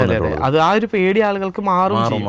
കാരണം 12 ലക്ഷം രൂപ ഉള്ള ടാക്സ് അടയ്ക്കേണ്ട പിന്നെ ഫയൽ ചെയ്തേക്കാം, ഈ ബെനിഫിറ്റ് കാര്യങ്ങൾ കിട്ടും. അതെ. അപ്പോൾ ഈ 12 ലക്ഷം രൂപ വരെ ടാക്സ് കൊടുക്കണ്ടെന്ന് പറയുമ്പോൾ നമ്മൾ നിലവിലുള്ള ഓൾഡ് റെജീമിൽ ആ ഒരു 80C ഡിയുടെ അണ്ടറിലുള്ള ആ ബെനിഫിറ്റ് നമുക്ക് അത് കിട്ടില്ല. അതായത് ഇപ്പോൾ ന്യൂ സ്കീം ഓൾഡ് സ്കീം എന്ന് പറയുന്നുണ്ടല്ലോ. ആക്ച്വലി അതിൽ മെയിൻ ഡിഫറൻസ് പറഞ്ഞാൽ നമുക്ക് ഒരുപാട് ഡിഡക്ഷൻസ് ക്ലെയിം ചെയ്യുന്ന പരിപാടി പറ്റില്ല. അതായത് നമുക്ക് ഇൻഷുറൻസ്, മ്യൂച്വൽ ഫണ്ട്, അതുപോലെ ഹൗസിംഗ് ലോണിനൊക്കെ നമുക്ക് ക്ലെയിമുകൾ, ടാക്സ് സേവിംഗ് മ്യൂച്വൽ ഫണ്ട് കാര്യങ്ങളൊക്കെ നമുക്ക് ക്ലെയിം ചെയ്യാൻ പറ്റിയായിരുന്നു എന്തിൽ ഓൾഡ് സ്കീമിലാണ് വെച്ചാൽ. ന്യൂ സ്കീമിൽ ആക്ച്വലി വേറെ ഡിഡക്ഷൻസും ക്ലെയിമും കാര്യങ്ങളും ഒന്നുമില്ല. സ്ട്രൈറ്റ് നമ്മുടെ ഗ്രോസ് ഇൻകത്തിനാണ് ആക്ച്വലി. ഗ്രോസിംഗ് പറഞ്ഞാൽ ബിസിനസ് ആണെച്ചാൽ നെറ്റ് പ്രോഫിറ്റ്, സാലറി ആണെച്ചാൽ ഗ്രോസ് സാലറി. ഓക്കെ. മറ്റേത് നമുക്ക് സാലറി നമുക്ക് HR അലവൻസ്, റെന്റിന് ഡിഡക്ഷൻസ് ഉണ്ടായിരുന്നു. അതുപോലെ നമുക്ക് ഹൗസിംഗ് ലോൺ അതിന് ഡിഡക്ഷൻ ഉണ്ടായി, എഡ്യൂക്കേഷൻ ലോൺ ഡിഡക്ഷൻ ഉണ്ടായിരുന്നു, കുട്ടികളുടെ ഓരോ ടാക്സ് സേവിംഗ് ഡെപ്പോസിറ്റ്സുകൾക്ക് അതിനൊക്കെ ഡിഡക്ഷൻസ് ഉണ്ടായിരുന്നു ഓൾഡ് സ്കീമിൽ. ഇപ്പം നിലവിൽ അതില്ല. ഇപ്രാവശ്യം മാത്രമല്ല, നമുക്ക് ഈ പ്രാവശ്യത്തെ ഫയലിങ്ങിൽ നമുക്കൊരു വലിയൊരു കുറേ കാര്യങ്ങൾ അവർ ആഡ് ചെയ്തിട്ടുണ്ട്. ITR 1ഉം 2 ആഡ് ചെയ്തിട്ടുണ്ട്. അതായത് ഡിക്ലെയർ നമുക്ക് നോർമലി നമുക്കൊരു LIC പോളിസി എടുത്തു അല്ലെങ്കിൽ ഒരു മ്യൂച്വൽ ഫണ്ട് ഡെപ്പോസിറ്റ്, ആ ഡെപ്പോസിറ്റ് എമൗണ്ട് മാത്രമാണ് ആക്ച്വലി അതിൽ കാണിക്കേണ്ട ആവശ്യം ഉണ്ടായിരുന്നത്. ഇപ്പോൾ ആക്ച്വലി ആ ഫോം കുറച്ച് കൂടി ഇതാക്കി. അതായത് ട്രാൻസ്പെറൻസിക്ക് വേണ്ടിയിട്ടാണ്, കൂടുതൽ ടാക്സ് ഇവേഷൻസ് ഒഴിവാക്കാൻ വേണ്ടിയിട്ടാണ് ഗവൺമെൻറ് ചെയ്തിട്ടുള്ളത്. നമ്മുടെ ഏത് ഇൻഷുററുടെ കയ്യിലാണ് ആ ഇൻഷുറൻസ് എടുത്തിട്ടുള്ളത്, അതിൻ്റെ ഇൻഷുറൻസ് പോളിസി നമ്പർ എത്രയാണ്, ആ കാര്യങ്ങളെല്ലാം ഇപ്പോൾ ഡിക്ലെയർ ചെയ്യേണ്ടതായിട്ട് വന്നിട്ടുണ്ട്. പക്ഷേ ആക്ച്വലി കുറച്ച് നല്ലതാണ്. ആക്ച്വലി പക്ക ഡോക്യുമെൻ്റ് വേണം. അതായത് ചുരുക്കി പറഞ്ഞാൽ അത്രയേ ഉള്ളൂ, നമ്മൾ ക്ലെയിം ചെയ്യുന്ന ഓരോ ഡിഡക്ഷനും പക്ക ഡോക്യുമെൻ്റ് ചെയ്യിപ്പിക്കാം. ഡോക്യുമെൻ്റ് ഇല്ലാത്ത കാര്യം, നമ്മളിപ്പോൾ എന്തൊക്കെ ക്ലെയിം ഉണ്ട് വെച്ചാലും നമുക്ക് ഡോക്യുമെൻ്റ് ഇല്ലെങ്കിൽ നമുക്ക് ആ ക്ലെയിം എടുക്കാൻ പറ്റില്ല. അത് കുറച്ച് മുന്നേ അതുള്ളത് തന്നെയാണ്. പക്ഷേ ഇപ്പം അത് ഗവൺമെൻറ് ആ ഫോമിൽ കൂടി അത് കൊണ്ടുവന്നിട്ടുണ്ട്. ഇപ്പോൾ അത്തരം കുറച്ച് കാര്യങ്ങളും ആഡ് ചെയ്യാൻ വേണ്ടിയിട്ടാണ് തോന്നുന്നു ആക്ച്വലി ITR 3ഉം കാര്യങ്ങളും 2 ഒക്കെ ഇപ്പോഴും വന്നിട്ടില്ല. അത്രയും അതിൽ അപ്ഡേഷൻസ് നടന്നുകൊണ്ടിരിക്കുന്നുണ്ട്. അപ്പോൾ അതായത് ഒരു നെക്സ്റ്റ് ഒരു 2-3 ഇയറിന് ശേഷമാണ് ഈ ഒരു മേഖല കുറച്ചും കൂടിയും അതെ അതെ അതെ ഇപ്പോഴും ഫോംസ് ഒക്കെ ഡിലേ ആണ്. ഇപ്പോഴും നമ്മൾ ഓഫീസിൽ സ്റ്റാർട്ട് ആക്കിയോ ഇപ്പോൾ ഓഫീസ് ഇപ്പോൾ 1ഉം 4 ഒക്കെ ഫയൽ ചെയ്തുകൊണ്ടിരിക്കുന്നുണ്ട്. ട്രേഡേഴ്സ് ഇപ്പോൾ ഏത് ട്രേഡേഴ്സ് നോർമലി വരിക അത് അവരുടെ ഇൻകം ക്ലാസിഫൈ അനുസരിച്ച് ഓരോത് മാറും. ഓരോ ഇൻകം നമ്മുടെ ഏതൊക്കെ നേച്ചർ ഓഫ് ഇൻകം ഉണ്ടോ അതിനനുസരിച്ചിട്ട് ITR 1 ആണോ 2 ആണോ 3 ആണോ, അതായത് ആക്ച്വലി നമ്മൾ നോർമൽ ഇൻകം ഡിക്ലെയർ ചെയ്യാനുള്ള ഓരോ ഫോമാണ് ആക്ച്വലി 1, 2, 3 എന്നൊക്കെ പറയുന്നത്. അത് ഓരോ ഇൻകം കാറ്റഗറിക്ക് അനുസരിച്ച് അവർ ഡിസൈൻ ചെയ്തിട്ടുണ്ട്. അവരുടെ ഡീറ്റെയിൽസ് ഫില്ല് ചെയ്യാൻ പാകത്തിനാണ് അത് ഡിസൈൻ ചെയ്തിട്ടുള്ളത്. അപ്പോൾ അത് ഏതാണോ അവർക്ക് അപ്ലിക്കബിൾ ആവുന്ന ആ ഫോമിലാണ് നമ്മൾ സബ്മിറ്റ് ചെയ്യുക. ഇപ്പോൾ ബിസിനസ്സായിട്ട് കാണിക്കുന്ന ആളുകൾക്കൊക്കെ ITR 3 ആയിരിക്കും വേണ്ടി വരിക. നോർമലി ക്യാപിറ്റൽ ഗെയിൻ ആയിട്ട് കാണിക്കുന്നവർക്ക് ITR 2 ഒക്കെയാണ് വേണ്ടി വരിക. അതിൻ്റെ കാര്യം വേണം. ഇപ്പോൾ നമ്മുടെ long time short time capital gain ടാക്സിന് വ്യത്യാസം വന്നിട്ടുണ്ട്. അപ്പോൾ എന്താണ് ഇപ്പോൾ നമ്മുടെ long time capital gain tax, short time capital gain tax? Actually നമുക്കൊരു കുറച്ച് വർഷങ്ങൾക്ക് മുന്നേ വരെ ഈ ലോങ് ടൈം ക്യാപിറ്റൽ ഗെയിനിന്, അതായത് ഇക്വിറ്റി ട്രേഡിങ്ങിൻ്റെ ഇതിൽ നമുക്ക് ആക്ച്വലി 0 ടാക്സ് ആയിരുന്നു, ഫുള്ളി എക്സംപ്റ്റഡ് ആയിരുന്നു. പക്ഷേ ഇപ്പോൾ അത് കുറേശ്ശെ ആയിട്ട് നമുക്ക് ടാക്സിലേക്ക് അത് കയറി വന്നിട്ടുണ്ട്. ഗവൺമെൻറ് അതിനെ മെല്ലെ ടാക്സിൽ ഇതിൽ ഈ ഇങ്ങനെ കൂട്ടി വരുമ്പോൾ ഉണ്ടല്ലോ ഏറ്റവും കൂടുതൽ ബുദ്ധിമുട്ട് അനുഭവിക്കുന്നത് നമ്മൾ ട്രേഡേഴ്സാണ്. കാരണം ആ സമയത്ത് മാർക്കറ്റ് വളരെ വോളറ്റിലായിരിക്കും, മാർക്കറ്റ് ക്രാഷാവും, വലിയ ബുദ്ധിമുട്ടുണ്ടാവും. സാധാരണക്കാരെ സംബന്ധിച്ച് ആ ഒരു ഏരിയ അത്ര കൺസേൺ അല്ല. പക്ഷേ ട്രേഡേഴ്സിനെ സംബന്ധിച്ച് long time short time capital gains ആണ് കൺസേൺ ആയിട്ടുള്ളൊരു പോയിന്റ്. ഷോർട്ട് ടൈം 15 ഉള്ളത് 20 ആക്കിയിട്ടുണ്ട്. പക്ഷേ നമ്മൾ ടാക്സിനെ പൊതുവെ ആളുകൾ പേടിക്കുന്നുണ്ട്. പക്ഷേ എൻ്റെ ഒരു പെർസ്പെക്റ്റീവിൽ നമ്മൾ കൂടുതൽ ടാക്സ് ഗവൺമെൻറ്റിലേക്ക് കൊടുക്കുക, അതിനർത്ഥം കൂടുതൽ നമ്മൾ ഏൺ ചെയ്യുക എന്നുള്ളതാണ്. അതെ, കുറച്ച് ടാക്സ് കൊടുക്കുക എന്ന് പറയുന്നത് നമ്മൾ ഏൺ ചെയ്യുന്നില്ല എന്നുള്ളതാണ്. അതെ അതെ അതെ അല്ല, അപ്പോൾ കൂടുതൽ ടാക്സ് കൊടുക്കാനായിട്ടല്ലേ നമ്മൾ ആഗ്രഹിക്കേണ്ടത്. അതെ അതെ, നമ്മളെപ്പോഴും നമ്മുടെ ഇൻകം ടാക്സിനെ കുറിച്ചിട്ട് ആക്ച്വലി ബോധർ ചെയ്യരുത്. നമുക്ക് ഇൻകം പ്രോഫിറ്റ് ഉണ്ടെങ്കിൽ മാത്രമേ നമ്മൾ ടാക്സ് കൊടുക്കേണ്ട ആവശ്യമുള്ളൂ. നമുക്ക് എന്ത് ചെയ്യാം, ഇൻകം ഇല്ലെങ്കിൽ നമുക്ക് എന്ത് ചെയ്യേണ്ട ആവശ്യമില്ല, ടാക്സ് കൊടുക്കേണ്ട ആവശ്യമില്ല. ഒരാൾ നമ്മുടെ നിർബന്ധമായിട്ട് ടാക്സ് അടക്കണം എന്ന് പറയില്ല. ഹോളിവുഡ് നടന്മാരൊക്കെ ഇത്ര കോടി ടാക്സ് കൊടുത്തു എന്നൊക്കെ. അതെ അതെ അതെ, അപ്പം അത് എൻ്റെ പോയിന്റ്, നമ്മളും അതുപോലെ കൂടുതൽ ടാക്സ് കൊടുക്കാൻ ആഗ്രഹിക്കുക. അതെ അതെ, അതിനർത്ഥം നമ്മൾ ഏൺ ചെയ്യുന്നു എന്നുള്ളതാണ്. അത് അവരെ സംബന്ധിച്ച് അവർ ഷെയർ മാർക്കറ്റ് വാല്യൂ ആണ് ഇപ്പോൾ കൂടുതലായിട്ട് നോക്കുന്നത്. വലിയ വലിയ കമ്പനീസ്, കോർപ്പറേറ്റ്സ് ഒക്കെ അവർ ആക്ച്വലി അവർ ഇത്രയും ടാക്സ് കൊടുക്കുന്നു എന്ന് പറഞ്ഞു കഴിഞ്ഞാൽ അത്രയും പ്രോഫിറ്റബിൾ ആണ് ആ സ്ഥാപനം. അതാണ് അതിൽ കാണിക്കുന്നത്. സോ അവർ മാർക്കറ്റ് വാല്യൂ കൂടുതൽ ഓരോ ഫിനാൻഷ്യൽ ഇയർ അവർ ഫിനാൻഷ്യൽ സ്റ്റേറ്റ്മെന്റ് റിപ്പോർട്ട് ഔട്ട് ചെയ്യുമ്പോൾ മാർക്കറ്റ് വാല്യൂ നമ്മൾ കാണുന്നുണ്ട്, കമ്പനികളുടെ കയറാറുണ്ട്. അത് കമ്മിയായിട്ട് കാണിക്കുമ്പോൾ മാർക്കറ്റ് വാല്യൂ കമ്മിയാവും. ആക്ച്വലി നമ്മളൊരു നല്ലൊരു ഡെവലപ്മെന്റ്, നല്ലൊരു ഹൈ ലെവലിൽ എത്തണമെന്ന് ആഗ്രഹിക്കുന്ന ആൾക്കാർ പ്രോപ്പർ അധികം ടാക്സ് കൊടുക്കണം എന്നല്ല കേട്ടോ പറയണത്. കുറേ ടാക്സ് നമ്മൾ വെറുതെ ഓവർ പേയ്മെന്റ് ചെയ്തിട്ട് ടാക്സ് കൊടുക്കണം എന്നല്ല പറയുന്നത്, കറക്റ്റ് പേയ്മെന്റ്. ടാക്സ് പതിയെ പതിയെ കൂടി വരുന്നു, നമ്മുടെ പ്രോഫിറ്റ് കൂടി എന്നുള്ളത് നിങ്ങൾക്ക് സ്വയം മനസ്സിലാക്കാൻ പറ്റും. അതെ അതെ അതെ. അപ്പോൾ ഈ വർഷത്തെ ടാക്സിൻ്റെ ഗവൺമെൻറ് ഭാഗത്തു നിന്ന് വെബ്സൈറ്റ് ഒക്കെ സജ്ജമായോ അപ്പോൾ നിലവിൽ? അതന്നെ നേരത്തെ ITR 1, 4 അങ്ങനെ 2 കാറ്റഗറി, സാലറിക്കാർക്കും അതേപോലെ സ്മോൾ ബിസിനസ് ഗ്രൂപ്പിന് ഫയൽ ചെയ്യാവുന്ന രീതിയിലുള്ള ഫോംസ് റെഡി ആയിട്ടുള്ളൂ. ആക്ച്വലി കുറച്ചൊരു ടാക്സ് ഓഡിറ്റ് അവർക്കുള്ള ഫോംസ്, അതേപോലെ ഒരു മിഡിൽ ക്ലാസ് നിൽക്കുന്ന ബിസിനസ്മാരുണ്ടാവും, അവരുടെ ഒന്നും ഫയൽ ചെയ്യാറുള്ള ഇതായിട്ടില്ല. പക്ഷേ ഞാൻ പല സമയങ്ങളിൽ കണ്ടിട്ടുള്ളത് അവസാന സമയത്ത് ഒരു വലിയൊരു തിരക്ക് കൂടുതലുണ്ട്. അത് ഒഴിവാക്കാനായിട്ട് ആദ്യമേ തന്നെ സമീപിച്ച് നമ്മുടെ ഡോക്യുമെൻറ്റ്സ് എല്ലാം തന്നെ കൊടുത്ത് ഇതിൻ്റെ പ്രോസസ്സ് തുടങ്ങി വെക്കുന്നത് നന്നായിരിക്കും അല്ലേ? അത് വലിയൊരു കാര്യം, നമുക്ക് ആൾക്കാർക്ക് പറഞ്ഞു കൊടുക്കാൻ പറ്റുന്ന ഒരു മെസ്സേജാണ്. അതായത് നോർമലി നമുക്ക് ഈ ഓൾ ഇന്ത്യ ലെവലിൽ ഇൻകം ടാക്സ് റിട്ടേൺ ഫയൽ ചെയ്യാൻ നോർമലി ഒരു 45 ഡേയ്സേ കിട്ടുള്ളൂ. 45 ഡേയ്സ്, അതായത് ജൂലൈ 31 ആണ് ഗവൺമെന്റ് ഫിക്സ് ചെയ്തിരിക്കുന്ന ഡേറ്റ്. ഈ വർഷം മാത്രം ഒരു എക്സ്റ്റെൻഡ് ചെയ്തിട്ടുള്ളതാണ്, അവരുടെ ഭാഗത്ത് നിന്ന് ഫോം റെഡി ആവാത്തത് കൊണ്ട് എക്സ്റ്റെൻഡ് ചെയ്തിട്ടുള്ളതാണ്. ഈ ഒരു 45 ഡേയ്സ്, അതായത് കുറേ ആൾക്കാർക്ക് TDS പിടിച്ചിട്ടുണ്ടായിരിക്കും. ആ TDS ഒക്കെ നമ്മുടെ അതിൽ അപ്ഡേറ്റ് ആവുക ഏകദേശം ഒരു ജൂൺ 15th, ജൂൺ 20th ഒക്കെ ആകുമ്പോൾ ചിലപ്പോൾ അപ്ഡേറ്റ് ആയി വരാം. കുറേ ആൾക്കാർക്ക് ഇപ്പോഴാണ് ഫോം 16 കിട്ടി തുടങ്ങിയിട്ടുണ്ടാവും. ആ TDS ഒക്കെ അപ്ഡേറ്റ് ആയാലേ പറ്റുള്ളൂ.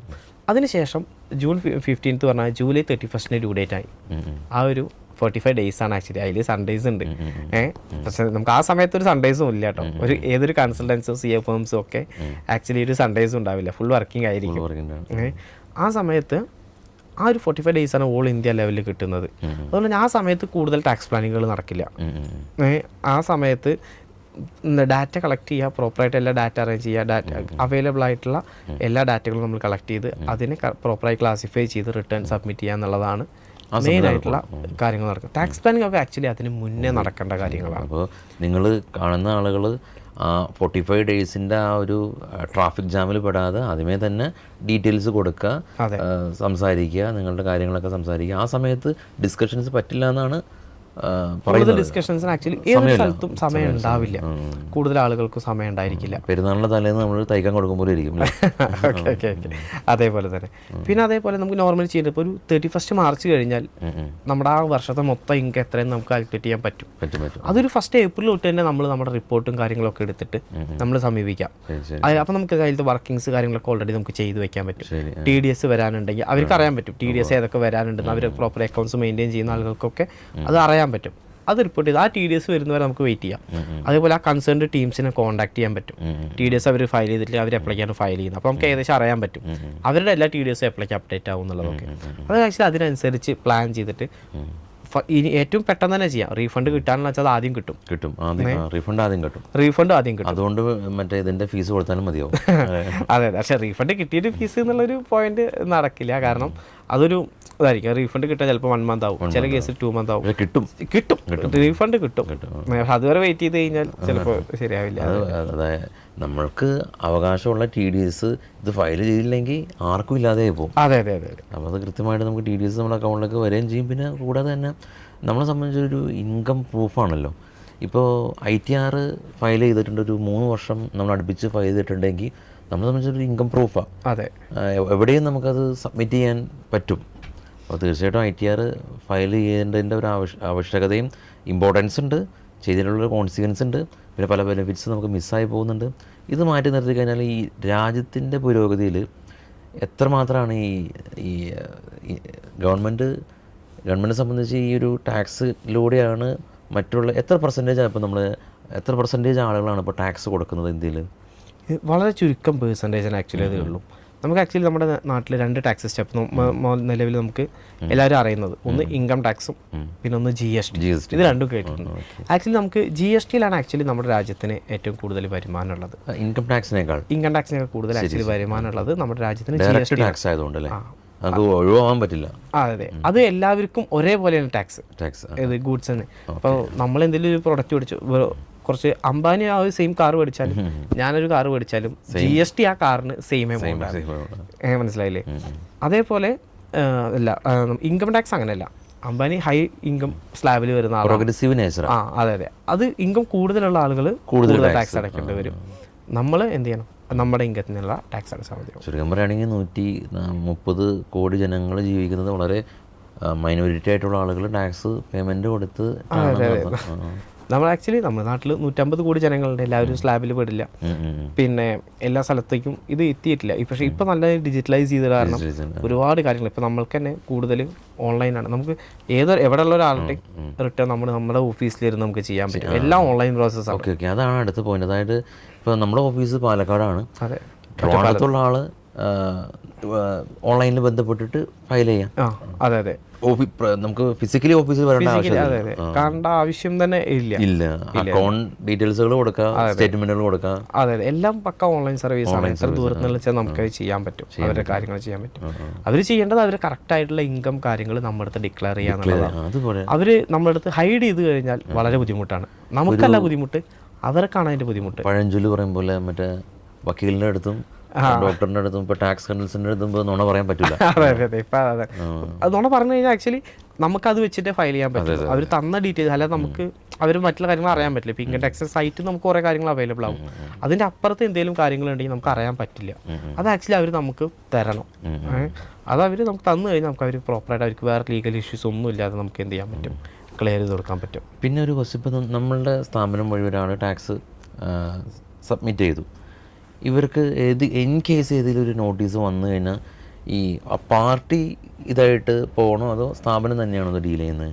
അതെങ്ങനെയാണെന്ന് വെച്ച് കഴിഞ്ഞാൽ അപ്പോൾ അതിൽ വരുന്ന നോട്ടീസിനെ ഡിപ്പെൻഡ് ചെയ്തിട്ടായി എന്തുകൊണ്ടാണ് അവർക്ക് ആ നോട്ടീസ് വന്നുള്ളത്. ഫസ്റ്റ് അതാണ് നമ്മൾ അനലൈസ് ചെയ്യുക. നോട്ടീസൊക്കെ മേ ബി വരാതിരിക്കുക, അതൊക്കെ വരാം. അതൊരു സിറ്റുവേഷനിൽ കൂടുതലും നമുക്ക് വരിക അത് കറക്റ്റായിട്ട് ഇൻകം റിപ്പോർട്ട് ചെയ്തിട്ടില്ലെങ്കിൽ മാത്രമേ ഇൻകം ടാക്സ് ഡിപ്പാർട്ട്മെൻറ്റിൽ നിന്ന് നോട്ടീസ് വരും. കറക്റ്റായിട്ട് ഇൻകം റിപ്പോർട്ട് ചെയ്ത ഒരാൾക്കും നോട്ടീസ് വന്നിട്ടില്ല. അത് എത്ര കൂടുതൽ ഇൻകം ഉള്ള ആളുകളായാലും കുറവുള്ള ഇൻകം അത് വന്നിട്ടില്ല. നമ്മൾ പ്രോപ്പർ അത് നമ്മുടെ അടുത്ത് ഡിക്ലെയർ ചെയ്യാതിരിക്കുമ്പോൾ മാത്രമാണ് അങ്ങനെ വന്നിട്ട്. നിലവിൽ അങ്ങനെയുള്ള കേസുകളൊന്നും നമുക്ക് ഉണ്ടാവാറില്ല. പക്ഷേ വരികയാണെങ്കിൽ പ്രോപ്പറായിട്ട് ഇൻകം ഡിക്ലെയർ ചെയ്തില്ലെങ്കിൽ മാത്രമാണ് അത് വരിക. ഇൻകം ഡിക്ലെയർ ചെയ്യാൻ മീൻസ് ഇപ്പോൾ നമ്മളുടെ ഈ ഇൻകം ടാക്സിൻ്റെ സൈറ്റിൽ തന്നെ നമ്മൾ കളക്ട് ചെയ്തിട്ടുള്ള ഇൻകം ഏറെക്കുറെ അതിൽ റിഫ്ലക്റ്റ് ചെയ്യുന്നുണ്ടല്ലോ അല്ലേ? ഉണ്ട്. അതായത് ഇപ്പോൾ സാലറിക്കാരുടെ കാര്യം പറയാം. നമ്മൾ നോർമലി ഇപ്പോൾ IT കമ്പനിയിലൊക്കെ വർക്ക് ചെയ്യുന്ന ആൾക്കാരാണെന്ന് വെച്ചാൽ അവരൊക്കെ TDS പിടിക്കും. ഒരുപാട് ആൾക്കാർ TDS പിടിക്കും. അവരുടെ എല്ലാം കറക്റ്റായിട്ട് ഇൻകം ടാക്സ് ഡിപ്പാർട്ട്മെൻറ്റ് നമുക്കറിയാൻ പറ്റും. നമ്മളുടെ അടുത്ത് നിന്ന് അവർ ഹൈഡ് ചെയ്യാൻ ശ്രമിച്ചാലും നമുക്കതിൽ അറിയാം ഇത്ര രൂപ ഉണ്ട്.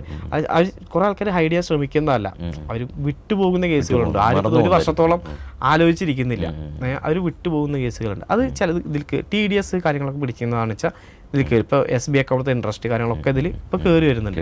പക്ഷെ നേരെ മറിച്ച് അവരൊരു സാധാരണ ചെറിയ കമ്പനികൾ വർക്ക് ചെയ്യുന്ന സാലറിഡ് ആയിട്ടുള്ള ആളുകളുണ്ട്. ഇപ്പോൾ 10-30,000 രൂപയൊക്കെ സാലറി ഉള്ള ആളുകളാണ്. ചിലപ്പോൾ അവർക്ക് Form 16 കിട്ടില്ല, അവർ TDS പിടിക്കുന്നില്ല. ഓക്കെ, അതുകൊണ്ട് തന്നെ ചില ആൾക്കാർ എന്ത് ചെയ്യില്ല, അവർ TDS return employer TDS return file ചെയ്യുന്നുണ്ടാവില്ല. അവരുടെ ആക്ച്വലി നമുക്ക് കണ്ടുപിടിക്കാൻ പറ്റില്ല. അത് അവർ സ്വയം നമ്മളടുത്ത് ഡിക്ലെയർ ചെയ്യണം. അവർക്ക് 30,000 സാലറി ഉണ്ട്. അത് ചിലപ്പോൾ ക്യാഷ് കിട്ടുന്ന ആളുകളുണ്ട്. അക്കൗണ്ടിൽ വരുന്ന ക്യാഷ് കിട്ടിയാൽ നമുക്ക് ഒട്ടും അറിയാൻ പറ്റില്ല. മറ്റേത് നമുക്ക് അക്കൗണ്ടിൽ വന്നു കഴിഞ്ഞാൽ നമുക്കറിയാം, അക്കൗണ്ടിൽ റിഫ്ലക്ട്. ക്യാഷ് ആയിട്ട് അവരുടെ അടുത്ത് ഏതെങ്കിലും ഇൻകം വന്നിട്ടുണ്ടെങ്കിൽ നമുക്ക് അവർ ഡിക്ലെയർ ചെയ്താൽ മാത്രമേ നമുക്ക് അറിയാൻ പറ്റുള്ളൂ. അപ്പോൾ ക്യാഷ് ആയിട്ട് കിട്ടുന്ന ആളുകൾ ഡിക്ലെയർ ചെയ്ത് അവർ ഇൻകം സ്വീകരിച്ചതായിട്ട് ഗവൺമെൻറ് കൺസിഡർ ചെയ്യും. പിന്നെന്താ, ക്യാഷ് ആയിട്ട് കിട്ടിയാലും കുറേ ആൾക്കാർ ക്യാഷ് ആയി കിട്ടുന്നത് ഇൻകം കാണിക്കില്ല. പക്ഷെ അത് ചെയ്യാൻ പാടില്ല. നമുക്ക് ക്യാഷ് ആയിട്ട് കിട്ടിയാലും നമ്മുടെ വരുമാനം നമ്മൾ എന്ത് ചെയ്യണം, കറക്റ്റായിട്ട് ഇൻകം ടാക്സിൽ റിപ്പോർട്ട് ചെയ്യണം. അല്ലെങ്കിൽ അത് ബ്ലാക്ക് മണി ആയി മാറും. ഓക്കെ, പിന്നെ ക്യാഷ് മാക്സിമം എന്ത് ചെയ്യുക, നമ്മൾ ഡിജിറ്റലൈസ് ചെയ്യുക, എല്ലാം റെക്കോർഡിക്കലാക്കുക. അത് ആക്ച്വലി വാങ്ങുന്ന വ്യക്തിക്ക് നല്ലതാണ്. ആക്ച്വലി ഞാൻ പറഞ്ഞുതരാം, 2 ലക്ഷം രൂപയ്ക്ക് മുകളിലൊക്കെ നമ്മൾ ക്യാഷ് ആയിട്ട് ഒരു വ്യക്തിയിൽ നിന്ന് മേടിച്ചു കഴിഞ്ഞാൽ വാങ്ങുന്ന വ്യക്തിക്ക് 100% പെനാൽറ്റിയാണ്. അങ്ങനെ ഒരു ആക്ച്വലി ഇതുണ്ട്. എല്ലാവരും അത് ഉപയോഗിക്കുന്നുണ്ടെന്ന് അറിയില്ല. ആക്ച്വലി അതൊരു ആക്ച്വലി ക്യാഷായി മേടിച്ചാൽ വാങ്ങുന്ന വ്യക്തിയെ പെനാൽറ്റി, കൊടുക്കുന്ന വ്യക്തിയെ സംബന്ധിച്ചിടത്തോളം അതിന്റെ സോഴ്സ് കാണിച്ചാൽ മതി. വാങ്ങുന്ന വ്യക്തി സംബന്ധിച്ച് ഇത് ബ്ലാക്ക് മണി ആയി. ബ്ലാക്ക് മണി ആയി റിപ്പോർട്ട് ചെയ്താലും ഗവൺമെന്റ് പറയുന്നത് 2 ലക്ഷം രൂപയ്ക്ക് മുകളിൽ മേടിക്കാൻ പാടില്ല. ഗവൺമെന്റ് ഡിജിറ്റലി ട്രാൻസാക്ഷൻ നടത്താനാണ് ഇപ്പോൾ. അതേപോലെ ഒരു ബിസിനസ്മാനെ സംബന്ധിച്ചിടത്തോളം അവർക്ക് ഒരുപാട് എക്സ്പെൻസ് ഉണ്ടാകുന്നുണ്ട്. അതിലിപ്പോൾ ബൈ സാലറി ആയിക്കോട്ടെ അല്ലെങ്കിൽ വേറെ എന്തെങ്കിലും എക്സ്പെൻസ് ആയിക്കോട്ടെ, 10,000 രൂപയ്ക്ക് മുകളിലുള്ള ക്യാഷ് പേയ്മെന്റ് ആക്ച്വലി എന്താണ് ഡിസലവ് ചെയ്തിട്ടുണ്ട് ഇൻകം ടാക്സ് ഡിപ്പാർട്ട്മെന്റ്. 10,000 രൂപയ്ക്ക് മുകളിൽ നമ്മളൊരു പേയ്മെന്റ് കൊടുത്തു, അത് ബൈ ക്യാഷ് ആണ് നമ്മൾ കൊടുത്തതെങ്കിൽ അത് നമ്മുടെ ഇൻകം ടാക്സ് റിട്ടേൺ ഫയൽ ചെയ്യുന്ന സമയത്ത് നമുക്ക് എന്ത് ചെയ്യാൻ പറ്റില്ല, എക്സ്പെൻസ് ആയിട്ട് കൺസിഡർ ചെയ്യാൻ പറ്റില്ല. അത് ഇൻകം ടാക്സ് ഡിസലവ് ചെയ്യും.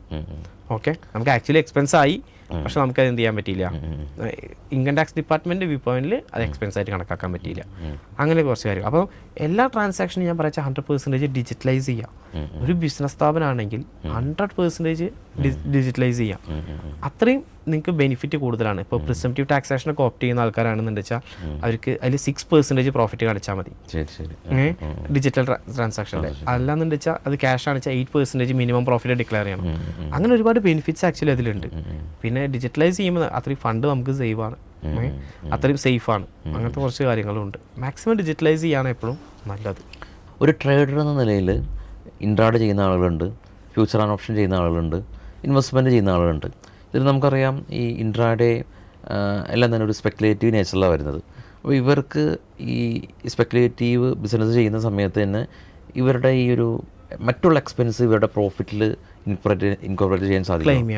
അത് പ്രോപ്പറായിട്ട് നമ്മൾ ബിസിനസ്സിലേക്ക് ക്ലാസിഫൈ ചെയ്യുകയാണെങ്കിൽ നമുക്ക് എന്ത് ചെയ്യാം, അവരുടെ ഓഫീസ് റെന്റ്, അതുപോലെ സ്റ്റാഫിന്റെ സാലറി, അതുപോലെ അതുമായി ബന്ധപ്പെട്ട് വരുന്നവർക്ക് എല്ലാ എക്സ്പെൻസുകളും, ഡിപ്രീസിയേഷൻ അത്തരം കാര്യങ്ങളെല്ലാം എനിക്ക് ക്ലെയിം ചെയ്യാൻ പറ്റും. ആ ബിസിനസ് അവർ എങ്ങനെ കൊണ്ടുപോകുന്നോ അതിലെന്തൊക്കെയാണ് അവർക്ക് എക്സ്പെൻസ് വരുന്നത് ആ രീതിയിലേക്ക്. അതിന്റെ ഭാഗമായിട്ട് ട്രാവലിംഗ് ഉണ്ട് വെച്ചാൽ ട്രാവലിംഗ്, അങ്ങനെയുള്ള കാര്യങ്ങളെല്ലാം അവർക്ക് എന്ത് ചെയ്യാം, എല്ലാ എക്സ്പെൻസുകളും അതിൽ ക്ലെയിം ചെയ്യാം. അത് ഡിജിറ്റലൈസ് ചെയ്ത് കഴിഞ്ഞാൽ അവർക്ക് ബെനിഫിറ്റ് കൂടുതലാണ്. ടാക്സ് ഓഡിറ്റിന്റെ ലിമിറ്റുകളൊക്കെ കൂട്ടാൻ നമുക്ക് അതിന്റെ കാര്യങ്ങളുണ്ട്. ടാക്സ് ഓഡിറ്റ് എന്ന് പറയുമ്പോഴാണ് ഇപ്പോൾ ഈ കുറച്ച് വലിയ ക്യാപിറ്റലൊക്കെ ട്രേഡ് ചെയ്യുന്ന ആളുകൾ എത്രയാണ് ഇപ്പോൾ ഓഡിറ്റ് ലിമിറ്റ്? അതായത് നോർമലി ഒരു ടാക്സ് ഓഡിറ്റ് ലിമിറ്റ് എന്ന് പറയുന്നത് 1 CR ആണ്. 1 CR. പക്ഷെ അതൊരു ഡിജിറ്റൽ 95% ഡിജിറ്റൽ ട്രാൻസാക്ഷൻ ആണെങ്കിൽ അത് 10 crore വരെ നമുക്ക് എന്ത് ചെയ്യാം, ടാക്സ് ഓഡിറ്റ് ഇല്ലാതെ. ടേൺ ഓവർ 10 crore വരെ ടാക്സ് ഓഡിറ്റ് ഇല്ല, ആവശ്യമില്ല. ട്രേഡ് ചെയ്യുന്ന ആൾ കംപ്ലീറ്റ്ലി ഡിജിറ്റലാണല്ലോ. ഡിജിറ്റലാണ്. പക്ഷെ അവരുടെ ഈ എക്സ്പെൻസ് കൂടി കൺസിഡർ ചെയ്യും. അവരുടെ ഈ വരുന്ന എല്ലാ എക്സ്പെൻസുകളും അതിൻ്റെ ഒരു 5% ഉള്ളിലാണ് നിൽക്കുന്നതെങ്കിൽ കുഴപ്പമില്ല, ക്യാഷ് ട്രാൻസാക്ഷൻ കുഴപ്പമില്ല. അല്ല അതിൽ കൂടുതലാണെന്നുണ്ടെന്ന് വെച്ചാൽ അതും പ്രശ്നം. അപ്പോൾ ട്രേഡറെ സംബന്ധിച്ചിടത്തോളം അത് ഫുൾ ഡിജിറ്റലൈസ് ചെയ്യാണ് ബെറ്റർ. കാരണം അപ്പോഴേ അതിലൊരു പ്രൂഫായിട്ട് വരുള്ളൂ. കാരണം അതൊരു ടാക്സ് പ്ലാനിങ്ങിൻ്റെ ഭാഗമാണ് കേട്ടോ. ആക്ച്വലി ഇതിൽ ഡിജിറ്റലൈസ് ചെയ്യാന്ന് പറയുന്നത് ടാക്സ് പ്ലാനിങ്ങിൻ്റെ ഭാഗമാണ്. അപ്പോൾ കറക്റ്റായി എക്സ്പെൻസ് കാറ്റഗറൈസ് ചെയ്ത് കൊണ്ടുവരാൻ പറ്റും. അപ്പോൾ ചുരുക്കം പറയുമ്പോൾ ഇപ്പോൾ ഇതിലൊരുപാട് ടെക്നിക്കൽ കാര്യങ്ങൾ ഇൻവോൾവ്ഡാണ്. ഇൻട്രാഡ് ചെയ്യുന്ന ആളുകൾക്ക് വേറെ രീതി. അതെ, ഇതിനിപ്പോൾ ഈ ഒരു 10 crore ടേൺ ഓവർ ഒരുപാട് പേര് കൺഫ്യൂഷൻ ഉണ്ട്. നമ്മൾ കാണുമ്പോൾ ചെറിയ എമൗണ്ട് വെച്ച് ചെയ്യുമ്പോഴും 8 ലക്ഷം 10 ലക്ഷം 50 ലക്ഷം ഒക്കെ അല്ലെങ്കിൽ 1 കോടിയൊക്കെ ടേൺ ഓവർ നമ്മൾ കോൺട്രാക്ട് വാല്യൂ കാണുമ്പോൾ ഒരു പേടിക്കും. അതാണ് ടേൺ ഓവർ എന്ന് വിചാരിക്കും. ആക്ച്വലി അത് ടേൺ ഓവർ അല്ല, അത് ജസ്റ്റ് ഒരു കോൺട്രാക്ട് വാല്യൂ മാത്രമാണ്. ടേൺ ഓവർ കാൽക്കുലേഷൻ ആക്ച്വലി അതിന് ഡിഫറെൻ്റ് ആണ്. അത് ഓരോ നമ്മുടെ ട്രേഡിനനുസരിച്ച് നമ്മുടെ പ്രോഫിറ്റിൻ്റെ ലോസിൻ്റെ ഒക്കെ അബ്സല്യൂട്ട് വാല്യൂ അത് കുറച്ച് ഇപ്പോഴും ഒരു കോൺഫ്ലിക്റ്റ് നിൽക്കുന്ന ഏരിയാസ് ഒക്കെയാണ്. അതെ അതെ, അത് ICAIയുടെ നോട്ടിഫിക്കേഷൻ പ്രകാരമാണ് ഇപ്പോഴും നമ്മളത് ചെയ്യുന്നത്. ഇൻകം ടാക്സ് ഡിപ്പാർട്ട്മെന്റ് ആ ടേൺ ഓവറിൻ്റെ കാര്യത്തിൽ ഒരു ക്ലാരിറ്റി ഇപ്പോഴും വരുത്തിയിട്ടില്ല. അത് കുറച്ച് ഗ്രേ ഏരിയ എന്നാണ് അതിന് പറയാം. ഒരു ഗ്രേ ഏരിയ തന്നെയാണ് ആക്ച്വലി ഇപ്പോൾ അത്. പൊതുവേ ഒരു 12 CR വരെയാണ് ടേൺ ഓവർ കാൽക്കുലേഷനിൽ നമുക്ക് ഓഡിറ്റ് വേണ്ടാത്തത്. 10 ഓക്കെ 10 വരെ നമുക്ക് എന്തില്ല. പക്ഷെ നേരത്തെ സൂചിപ്പിച്ച ഒരു 5% എക്സ്പെൻസ് അത് കാര്യങ്ങളോട് കൺസിഡർ ചെയ്യണം. അത് ആക്ച്വലി ഇങ്ങനെ പറഞ്ഞു കഴിഞ്ഞാൽ ആളുകൾക്ക് അത് കൺഫ്യൂഷൻ ആവും. ആക്ച്വലി ആ കാൽക്കുലേഷൻ ആ സമയത്ത് എടുക്കായിരിക്കും അതെ ബെറ്റർ. അതായത് ഇപ്പോൾ പൊതുവെ പറയുകയാണെങ്കിൽ നമ്മളിത് ഈ നമ്മൾ ചെയ്ത് വരുമ്പോഴാണ് ഏതൊക്കെ കാറ്റഗറിയിലാണെന്ന് പറയാൻ പറ്റുള്ളൂ. സെയിം ടൈം ഇവർക്ക് വേറെ ഇൻകം ഉണ്ടാവും. മറ്റുള്ള ബിസിനസ്, മറ്റുള്ള ജോലി. അപ്പോൾ ഇതിൻ്റെ കൺക്ലൂഷൻ എനിക്ക് തോന്നുന്നു ഇതൊരു കൺസൾട്ടൻറ്റിനാണ് ഇത് വേർതിരിച്ച് എടുക്കാനായിട്ട് കുറച്ചും കൂടി എളുപ്പം. അതെ, ഒരു കൺസൾട്ടന്റിനാണ് കറക്റ്റായിട്ട് അത് പറഞ്ഞു കൊടുക്കാൻ പറ്റും. തീർച്ചയായും പറഞ്ഞു കൊടുക്കാൻ. അവർക്കും കൂടുതൽ അറിവുള്ള ആളുകൾക്ക് ഈ ടാക്സ് കാര്യങ്ങളൊക്കെ അറിയുന്ന ആളുകൾക്ക് അവർക്കും കൺക്ലൂഡ് ചെയ്ത് എടുക്കാൻ പറ്റും. ഇല്ല എന്ന് പറയുന്നില്ല. പക്ഷെ ഒരു കൺസൾട്ടന്റ് ചെന്ന് കഴിഞ്ഞാൽ അവർക്ക് എന്ത് ചെയ്യാം, പ്രോപ്പറായിട്ട് ടാക്സ് പ്ലാൻ ചെയ്യാം. ഏറ്റവും ടാക്സ് ഒരു മിനിമത്തിലേക്ക് എത്തിക്കാൻ പറ്റും. അതിന് ആക്ച്വലി പ്രോപ്പറായിട്ട് പറ്റുന്നത് കൺസൾട്ടൻറ്റ്. നമ്മളൊരു കൺസൾട്ടൻ്റ് ആയതുകൊണ്ട് പറയല്ല, നമ്മളൊരു എക്സ്പീരിയൻസ് വെച്ച് നമ്മളത് പറയാം. പലരും നമ്മൾ കണ്ടിട്ടുണ്ട് ഓവർ പേയ്മെൻ്റ് ആയിട്ട് അടച്ച ആൾക്കാരെ നമ്മൾ കണ്ടിട്ടുണ്ട്. അതായത് അവർക്ക് കുറച്ച് കൊടുക്കാൻ നമുക്ക് പറ്റിയേനെ. അതെ ഞാൻ ഫയൽ ചെയ്യുന്ന ആൾക്കാർ അയ്യോ കഴിഞ്ഞ വർഷം ഇത്ര അടച്ചു, അപ്പോൾ ഇത് ഇങ്ങനെയൊക്കെ ചെയ്യായിരുന്നു, ഇതൊക്കെ ഈ എക്സ്പെൻസുകളൊക്കെ ഉണ്ടായിരുന്നു, അങ്ങനെയൊക്കെ പറയുന്ന ആളുകളുണ്ട്. ആക്ച്വലി അവർക്ക് ക്ലെയിം ചെയ്യാൻ പറ്റുമായിരുന്ന എക്സ്പെൻസ് പോലും വിട്ടുപോയിട്ടുള്ള ആളുകളുണ്ട്. അതെ. പിന്നെ ഈ ടാക്സ് കുറച്ചും കൂടി പോപ്പുലർ ആവുന്നുണ്ട്. അതായത് അടുത്ത വർഷം ഇപ്പോൾ സ്ലാബ് മാറ്റി, കൂടാതെ തന്നെ ഇതിൻ്റെ ബെനിഫിറ്റ് ആളുകൾ കൂടുതൽ മനസ്സിലാക്കാൻ തുടങ്ങി. അപ്പോൾ ഇനി എന്താ മുന്നോട്ട് ഒരുപാട് ആളുകൾ എന്തായാലും ടാക്സ് ചെയ്യും തന്നെയാണ്. അത് ഞാൻ പറയാം, ഏറ്റവും കൂടുതൽ നമ്മുടെ മാർക്കറ്റിൽ നമ്മുടെ ചെറിയൊരു ലോൺ എടുക്കുന്ന ഒരു സിസ്റ്റത്തിലാണ് ആക്ച്വലി നല്ലൊരു മാറ്റം വന്നിട്ടുള്ളത്. ബാങ്കുകളിൽ നിന്നൊക്കെ കൂടുതലും വരുമാന സർട്ടിഫിക്കറ്റ് ആണ് പണ്ട് കാലത്ത് ചോദിച്ചത്, വില്ലേജ് ഓഫീസ് എന്നുള്ള വരുമാന സർട്ടിഫിക്കറ്റ്. ഇപ്പോൾ ആക്ച്വലി ഈ റിട്ടേൺ ഫയൽ ചെയ്തതിൻ്റെ കോപ്പിയാണ് അവരുടെ ഇൻകം പ്രൂഫായിട്ട് എടുക്കുന്നത്. ഒരു വലിയ വാല്യൂഡ് ആയിട്ടുള്ള പോയിന്റാണ്. ഇപ്പോൾ ബാങ്കുകൾ ചോദിക്കുന്നത് ITR ആണ്. ഒരു ലാസ്റ്റ് ഒരു ഹൗസിംഗ് ലോൺ നമ്മളെല്ലാവരും ഒരു എങ്ങനെ ഞാനും ഹൗസിംഗ് ലോൺ എടുത്തിട്ടുള്ള ആളാണ്. അപ്പോൾ ഒരു ഹൗസിംഗ് ലോൺ ഒരു 3 വർഷത്തെ ITR ആണ് ഒരു ഫസ്റ്റ് ചോദിക്കുക. അതുണ്ടെങ്കിൽ നമുക്കത് കിട്ടും, നാഷണലൈസ്ഡ് ബാങ്കുകളിൽ കിട്ടും. അല്ലെങ്കിൽ മറ്റു ബാങ്കുകളിലേക്ക് പോകുമ്പോൾ ഹയർ റേറ്റ് ഓഫ് ഇൻട്രസ്റ്റ് കൂടുതലാണ്. നാഷണലൈസ്ഡ് ബാങ്കിൽ 3 വർഷത്തെ കണ്ടിന്യൂസ് ആയിട്ട് ഫയൽ ചെയ്തിട്ടുള്ള ഇൻകം ടാക്സ് റിട്ടേണിൻ്റെ കോപ്പി സബ്മിറ്റ് ചെയ്ത് കഴിഞ്ഞാൽ അവർ ഓക്കെയാണ്, നമുക്കത് കിട്ടും. അതൊരു വെഹിക്കിൾ ലോൺ എടുക്കാനും ഒക്കെ നമുക്കതാണ് ഏറ്റവും ബെറ്റർ. സിവിലും നല്ല ITR ട്രാക്കും ഉണ്ടെങ്കിൽ ഇപ്പോൾ നമ്മൾ ഫിനാൻഷ്യലി കിട്ടും. ഒരുപാട് പേര് ഇപ്പോൾ ലോൺ എടുക്കാൻ പോകുമ്പോൾ ബാങ്കിൽ നിന്ന് ഇതേപോലെ 3 വർഷത്തെ ചോദിക്കും. അപ്പോൾ അവർ നമ്മുടെ അടുത്ത് നമുക്കൊരു 3 വർഷത്തെ ITR വേണം. 3 വർഷത്തെ ITR ഫയൽ ചെയ്യാൻ പറ്റും. 3 വർഷം നമ്മൾ അവരുടെ ഇൻകം മൊത്തം കാൽക്കുലേറ്റ് ചെയ്ത് നമ്മൾ ഇന്ന് ഒരു സെയിം ഡേറ്റിലാണ് നമ്മളത് ഫയൽ ചെയ്യുക. അത് ആക്ച്വലി ബാങ്ക് ആക്സെപ്റ്റ് ചെയ്യില്ല. കാരണം അത് ആക്ച്വലി ആ ലോൺ എടുക്കാൻ വേണ്ടി ചെയ്യുന്ന ഒരു ITR ആണ്. അല്ലാതെ അവർ നോർമലി ഗവൺമെന്റിലേക്ക് ഇൻകം ഡിക്ലെയർ ചെയ്യാൻ വേണ്ടി എടുക്കുന്ന ITR അല്ല. പർപ്പസ് അപ്പോൾ തന്നെ അവർക്ക് മനസ്സിലായി. അതെ അത് അവർക്ക് മനസ്സിലായി. ബാങ്ക് വന്ന് ചോദിച്ചു, ഫയലിംഗ് ഡേറ്റും എല്ലാം അതിൽ തന്നെ കാണുമല്ലേ. അപ്പോൾ അവർക്ക് മനസ്സിലാവും ഇത് ആക്ച്വലി ലോൺ എടുക്കാൻ വേണ്ടി ആക്ച്വലി ഉള്ള ഇൻകം അല്ല എന്ന് മനസ്സിലാവും. അപ്പോൾ ആക്ച്വലി പ്രോപ്പറായിട്ട് അതാത് ടൈമിൽ ടാക്സ് റിട്ടേൺ ഫയൽ ചെയ്യുക.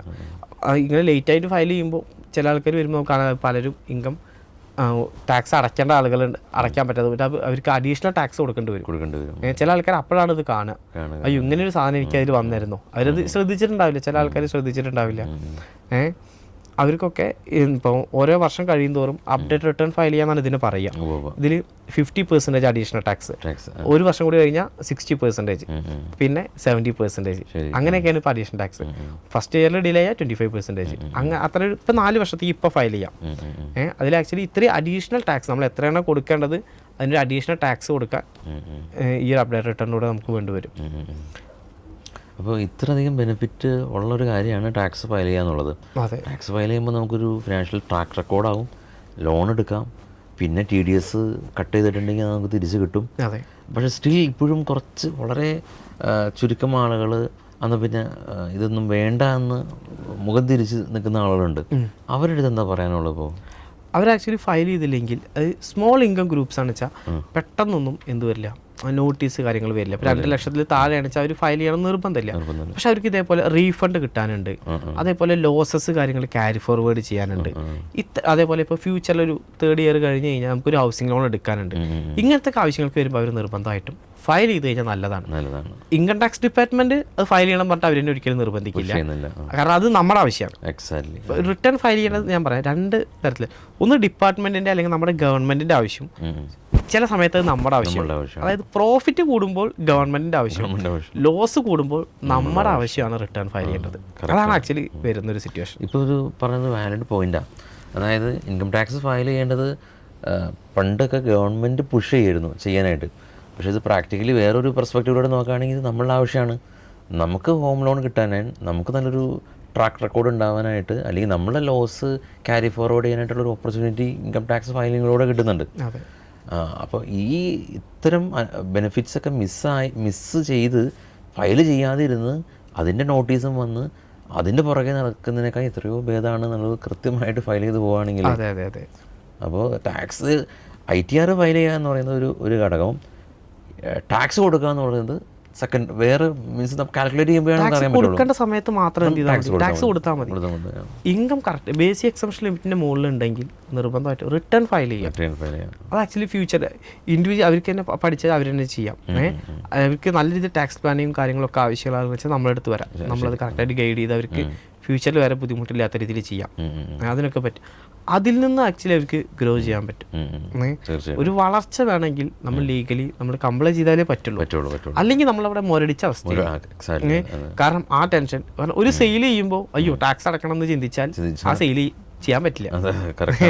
ഒരു പ്രൊഡക്റ്റ് വിൽക്കുമ്പോൾ അയ്യോ ഇത് വിറ്റ പ്രോഫിറ്റ് ഉണ്ട് ഒക്കെ അറിയാം, ആ പ്രോഫിറ്റ് ഉണ്ടായാൽ നമ്മൾ ടാക്സ് അടയ്ക്കണം, ആ പൈസ അക്കൗണ്ടിൽ വന്നാൽ ടാക്സ് അടയ്ക്കണം, ക്യാഷ് ആയിട്ട് വന്നാൽ അടയ്ക്കണം. അങ്ങനെ കുറേ ആൾക്കാർ ഈ മിസ് റിപ്പോർട്ട് ചെയ്ത് ഇൻകം ഒമിറ്റ് ചെയ്ത് കളയുന്നുണ്ട്.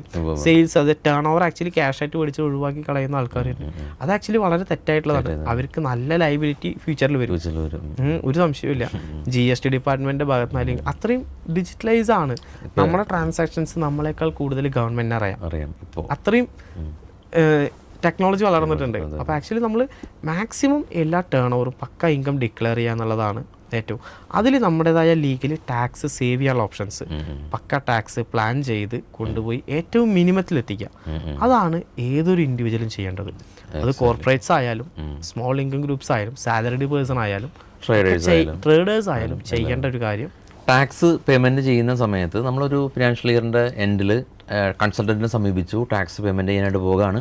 അപ്പോൾ ഒരു വലിയൊരു ഫിഗർ ടാക്സ് കൊടുക്കേണ്ടതായിട്ട് ഉണ്ട് എങ്കിൽ ആ ഒരു ഫിഗർ നമ്മളെ സംബന്ധിച്ച് ആ സമയത്ത് അത്രയും പൈസ നമുക്ക് അറേഞ്ച് ചെയ്യാൻ ബുദ്ധിമുട്ടാണ് എങ്കിൽ നമുക്ക് ഈ അഡ്വാൻസ് ടാക്സിലൂടെ ഒരു ഫിനാൻഷ്യൽ ഇയറിലെ ഓരോ ക്വാർട്ടറിലും സർട്ടൺ എമൗണ്ട് കൊടുത്തു കഴിഞ്ഞാൽ 2 ബെനിഫിറ്റ് ഉണ്ട്. ആ സമയത്ത് വലിയ ഫിഗർ നമ്മൾ ഒരുമിച്ച് കണ്ടെത്തേണ്ട, സെയിം ടൈംസ് നമുക്ക് ഇൻട്രസ്റ്റും കുറവ് കിട്ടും അല്ലേ? അതെ. അതെന്ന് വെച്ച് കഴിഞ്ഞാൽ കുറേ ആൾക്കാരത് കണ്ടിട്ടുണ്ട്. അതായത് നോർമലി നമുക്കല്ല നമ്മുടെ പ്രോഫിറ്റ് കിട്ടും അല്ലെങ്കിൽ നമുക്കൊരു ഇൻകം വരുന്ന സമയത്ത് നമ്മളത് ഫുള്ളി യൂട്ടിലൈസ് ചെയ്യും.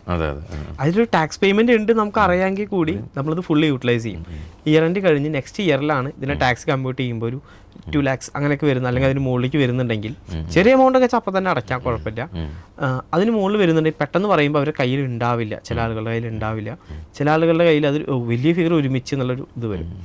ഈ സമയത്ത് നമുക്ക് എന്ത് ചെയ്യാം, നമുക്ക് ട്രേഡിംഗ് ചെയ്യുന്ന വ്യക്തികളാണെന്ന് വെച്ചാൽ അവർക്ക് പ്രോഫിറ്റ് ഏൺ ചെയ്യുന്ന സമയത്ത് തന്നെ അവർക്ക് അറിയാം ഇത്ര രൂപ ടാക്സ്. ആ ഒരു പേയ്മെൻറ്റ് ഓരോ ക്വാർട്ടറിൽ നമ്മൾ സമീപിച്ച് നമ്മളത് കറക്റ്റായിട്ട് കാൽക്കുലേറ്റ് ചെയ്യും. അതിനൊരു പെർസെൻറ്റേജ് ഉണ്ട്. ആ പെർസെൻറ്റേജ് വെച്ച് അവർക്ക് എന്ത് ചെയ്യാം, അതായത് ഓരോ ക്വാർട്ടർ എൻഡിൽ നമുക്ക് അടച്ചു പോകാൻ പറ്റും. അപ്പോൾ അവർക്ക് വേറെ ഒരു ബെനിഫിറ്റ് കൂടി ഉണ്ട്. നേരത്തെ പറഞ്ഞ ഇൻട്രസ്റ്റ് ബെനിഫിറ്റ് അവർക്ക് കിട്ടും. ഇൻട്രസ്റ്റ് വരില്ല. ഗവൺമെൻറ്റിനെ സംബന്ധിച്ചിടത്തോളം ടാക്സ് ആദ്യം കിട്ടുകയാണല്ലോ വേണ്ടത്. അപ്പോൾ അവർ ഈ അഡ്വാൻസ് ടാക്സ് എന്നുള്ള ബെനിഫിറ്റ് കൊണ്ടുവന്നത് തന്നെ അതിന് വേണ്ടിയിട്ടാണ്. ഓരോ ക്വാർട്ടർ എൻഡിലും അവർക്ക് എന്ത് വരും, അഡ്വാൻസ് ടാക്സ് ആയിട്ട് എമൗണ്ടുകൾ വരും. അല്ലാത്ത ആളുകൾക്ക് അതൊരു ഇൻട്രസ്റ്റ് ആയിട്ട് ചാർജ് ചെയ്യും. ആക്ച്വലി അങ്ങനെ ഒരു ബെനിഫിറ്റ് വരുന്നത്. ഓക്കെ. അപ്പോൾ ഇന്ത്യൻ മാർക്കറ്റിനെ സംബന്ധിച്ച് ഒട്ടുമിക്ക ആളുകളും നമ്മളുടെ പ്ലാറ്റ്ഫോമിൽ നിന്ന് തന്നെ ടാക്സ് പീനലിൽ നിന്ന് തന്നെ ഡൗൺലോഡ് ചെയ്യാം. അപ്പോൾ അത് നടക്കുന്നുണ്ട്. പക്ഷേ ഈ സെയിം ടൈം പാരലലി ഇപ്പോൾ നമുക്കറിയാം, ഇപ്പോൾ ക്രിപ്റ്റോ അല്ലെങ്കിൽ ഫോറക്സ് ഒക്കെ ഭയങ്കര അധികം പോപ്പുലറാണ്. അപ്പോൾ ആ മേഖലയിലുള്ള ആളുകൾ തീർച്ചയായിട്ടും ടാക്സ് ഫയൽ ചെയ്ത് പോകേണ്ട ആവശ്യകത ഉണ്ടല്ലോ. നമ്മൾ ഇന്ത്യയിൽ നിന്ന് നമ്മൾ ഇൻകം ഏൺ ചെയ്യുന്നുണ്ടെങ്കിൽ നിർബന്ധമായിട്ടും ടാക്സ് അടച്ചിരിക്കും. അത് ക്രിപ്റ്റോ ആയാലും ഫോറക്സ് ആയാലും നമ്മൾ എന്ത് ചെയ്യണം, ഇന്ത്യയിൽ റെസിഡൻ്റ് ആണെച്ചാൽ പ്രത്യേകിച്ച് നമ്മൾ ഇൻകം ടാക്സ് അടച്ചിരിക്കണം. അതേപോലെ നോൺ റെസിഡൻ്റ് കേസ്, നോൺ റെസിഡൻസിന് ആക്ച്വലി ഇന്ത്യയിൽ നിന്ന് ഏൺ ചെയ്യുന്ന എല്ലാ ഇൻകത്തിനും അവർ ടാക്സ് അടച്ചിരിക്കണം, നിർബന്ധമാണ്. അല്ലെങ്കിൽ അത് ബുദ്ധിമുട്ടായിരിക്കും. ഓക്കെ. അപ്പോൾ ഈ ഇത് പറയുമ്പോൾ തന്നെ ഇപ്പോൾ NRIക്ക് ഒരു PSI അക്കൗണ്ട് ഉണ്ടെങ്കിൽ ട്രേഡ് ചെയ്യുന്ന പ്രോഫിറ്റ് അത് അവർ സെപ്പറേറ്റ് റിഫ്ലക്റ്റ് ചെയ്യണം അല്ലേ? പിന്നെ NRI ആണെങ്കിൽ ഇപ്പോൾ നമ്മുടെ ഇന്ത്യൻ മാർക്കറ്റ് നമ്മൾ ട്രേഡ് ചെയ്യുന്നുണ്ടെങ്കിൽ പ്രോഫിറ്റ് ജനറേറ്റ് ചെയ്യുന്നുണ്ടെങ്കിൽ അത് നിർബന്ധമായിട്ടും എന്ത് ചെയ്യണം, റിട്ടേൺ ഫയൽ ചെയ്യും വേണം, ടാക്സ് അടയ്ക്കുകയും വേണം. ഓക്കെ. അപ്പോൾ നമ്മൾ ഇതുവരെ ഡിസ്കസ് ചെയ്തത് നമ്മുടെ മാർക്കറ്റിൽ ട്രേഡ് ചെയ്ത ആളുകൾ ഇൻകം ടാക്സ് ഫയൽ ചെയ്യുക, ഒരുപാട് ബെനിഫിറ്റ് ഉണ്ട്, ഇല്ലെങ്കിൽ അതിൻ്റെ പ്രശ്നങ്ങളുണ്ട്. കൂടാതെ തന്നെ ക്രിപ്റ്റോയിലും ഫോറക്സിലൊക്കെ ട്രേഡ് ചെയ്യുന്ന ആളുകൾ തീർച്ചയായിട്ടും തന്നെ ഫയൽ ചെയ്യുക. ഇനിയിപ്പോൾ നിങ്ങൾ NRI ആണ്, ഇന്ത്യൻ മാർക്കറ്റിൽ ട്രേഡ് ചെയ്യുന്നുണ്ടെങ്കിൽ സെപ്പറേറ്റ് ഫയൽ ചെയ്യുക. ഓക്കെ. അപ്പോൾ ഈ ഒരു ടാക്സേഷൻ്റെ ഇത് മാറ്റി നിർത്തി കഴിഞ്ഞാൽ ഇപ്പോൾ അവിടെ ഓഫീസിൽ എന്തൊക്കെ മറ്റു സർവീസുകളാണ് പ്രൊവൈഡ് ചെയ്യുന്നത്? നമ്മുടെ സർവീസ് എന്ന് പറഞ്ഞു കഴിഞ്ഞാൽ ആക്ച്വലി GST കൺസൾട്ടിങ് ഉണ്ട്, ഇൻകം ടാക്സ് കൺസൾട്ടൻസി ഉണ്ട്, പിന്നെ ടാക്സ് പ്ലാനിങ്. നമ്മൾ നേരത്തെ പറഞ്ഞ പോലെ ടാക്സ് സേവ് ചെയ്യാനുള്ള ലീഗലി ഉള്ള ടാക്സ് പ്ലാനിങ് കാര്യങ്ങൾ നമ്മൾ ചെയ്തു കൊടുക്കുന്നുണ്ട്. മൊത്തം ബിസിനസ് മാനേജ്മെൻറ്റ് ചെയ്യുന്നുണ്ട്. പുതിയ പ്രൊജക്റ്റുകളായിട്ട് വലിയ വലിയ ഫാക്ടറി കാര്യങ്ങളൊക്കെ ഓൺ ചെയ്ത പ്രൊജക്റ്റുകളുണ്ട്, ആ പ്രൊജക്റ്റുകൾക്ക് വേണ്ടിയിട്ടുള്ള അസിസ്റ്റൻസ് ചെയ്യുന്നുണ്ട്. അങ്ങനെ ഒരു അക്കൗണ്ടിങ് സർവീസുകൾ അതെല്ലാം നമ്മൾ അവിടെ പ്രൊവൈഡ് ചെയ്യുന്നുണ്ട്. മെജോറിറ്റി ട്രേഡേഴ്സ് ആണ്, അപ്പോൾ അവർക്ക് വേണ്ടിയുള്ള ടാക്സ് കൃത്യമായിട്ടുണ്ട്. അപ്പാർട്ട് ഫ്രം ദാറ്റ് നിങ്ങൾക്ക് വേറെ എന്തെങ്കിലും റിക്വയർമെൻറ്റ് ഉണ്ടെങ്കിൽ അത് നമ്മൾ ചെയ്തു കൊടുക്കാം. അതായത് ഒരു ബിസിനസ് റിലേറ്റഡ് എല്ലാ കാര്യങ്ങൾക്കും അവർ നമ്മൾ സമീപിക്കാം. അത് നമ്മൾ ചെയ്യുന്ന എല്ലാ കാര്യങ്ങളും അവർക്ക് വളരെ അടിപൊളിയായിട്ട് നമുക്ക് ചെയ്തു കൊടുക്കാൻ പറ്റും. ഓക്കെ. അപ്പോൾ ഇത്ര നേരം നമ്മൾ ഡിസ്കസ് ചെയ്തത് ടാക്സിനെ കുറിച്ചാണ്. അപ്പോൾ ഒരു കോമൺ മാനെ സംബന്ധിച്ച് ഉണ്ടാകാൻ സാധ്യതയുള്ള ഒരുപാട് കാര്യങ്ങൾ നമ്മൾ ഇത് കവർ ചെയ്തിട്ടുണ്ട് എന്നാണ് നമ്മുടെ വിശ്വാസം. ഇനിയും നിങ്ങൾക്ക് എന്തെങ്കിലും സംശയങ്ങളുണ്ടെങ്കിൽ താഴെ കമൻറ്റ് ചെയ്യുക. കൂടാതെ തന്നെ ഈ ITR ഫയൽ ചെയ്യേണ്ടതും അല്ലെങ്കിൽ ഇത് ഫയൽ ചെയ്താലുള്ള ബെനിഫിറ്റും ചെയ്തില്ലെങ്കിലുള്ള പ്രശ്നങ്ങളും നമ്മൾ ഡിസ്കസ് ചെയ്തു. അപ്പോൾ തീർച്ചയായിട്ടും ഒരു ഇന്ത്യൻ പൗരൻ എന്ന നിലയിൽ നമ്മുടെ രാജ്യ പുരോഗതിയിൽ നമ്മുടെ ഇൻകം ടാക്സ് ഗവൺമെൻറ്റിന് വളരെയധികം ആവശ്യമുള്ള ഒരു കാര്യം തന്നെയാണ്. അപ്പോൾ എല്ലാ ആൾക്കാരും ഫയൽ ചെയ്യാൻ ശ്രമിക്കുക. ഫസ്റ്റ് കമൻറ്റിൽ ഗൂഗിൾ ഷീറ്റ് ഉണ്ട്, അതിൽ നിങ്ങളുടെ ഡീറ്റെയിൽസ് കൊടുക്കുക. അപ്പോൾ വൈൻഡപ്പ് ചെയ്യുന്നതിന് മുമ്പ് അവസാനമായിട്ട് വിഷ്ണു നിങ്ങളുടെ അടുത്ത് ഒരു മെസ്സേജ് എന്തെങ്കിലും പറയും.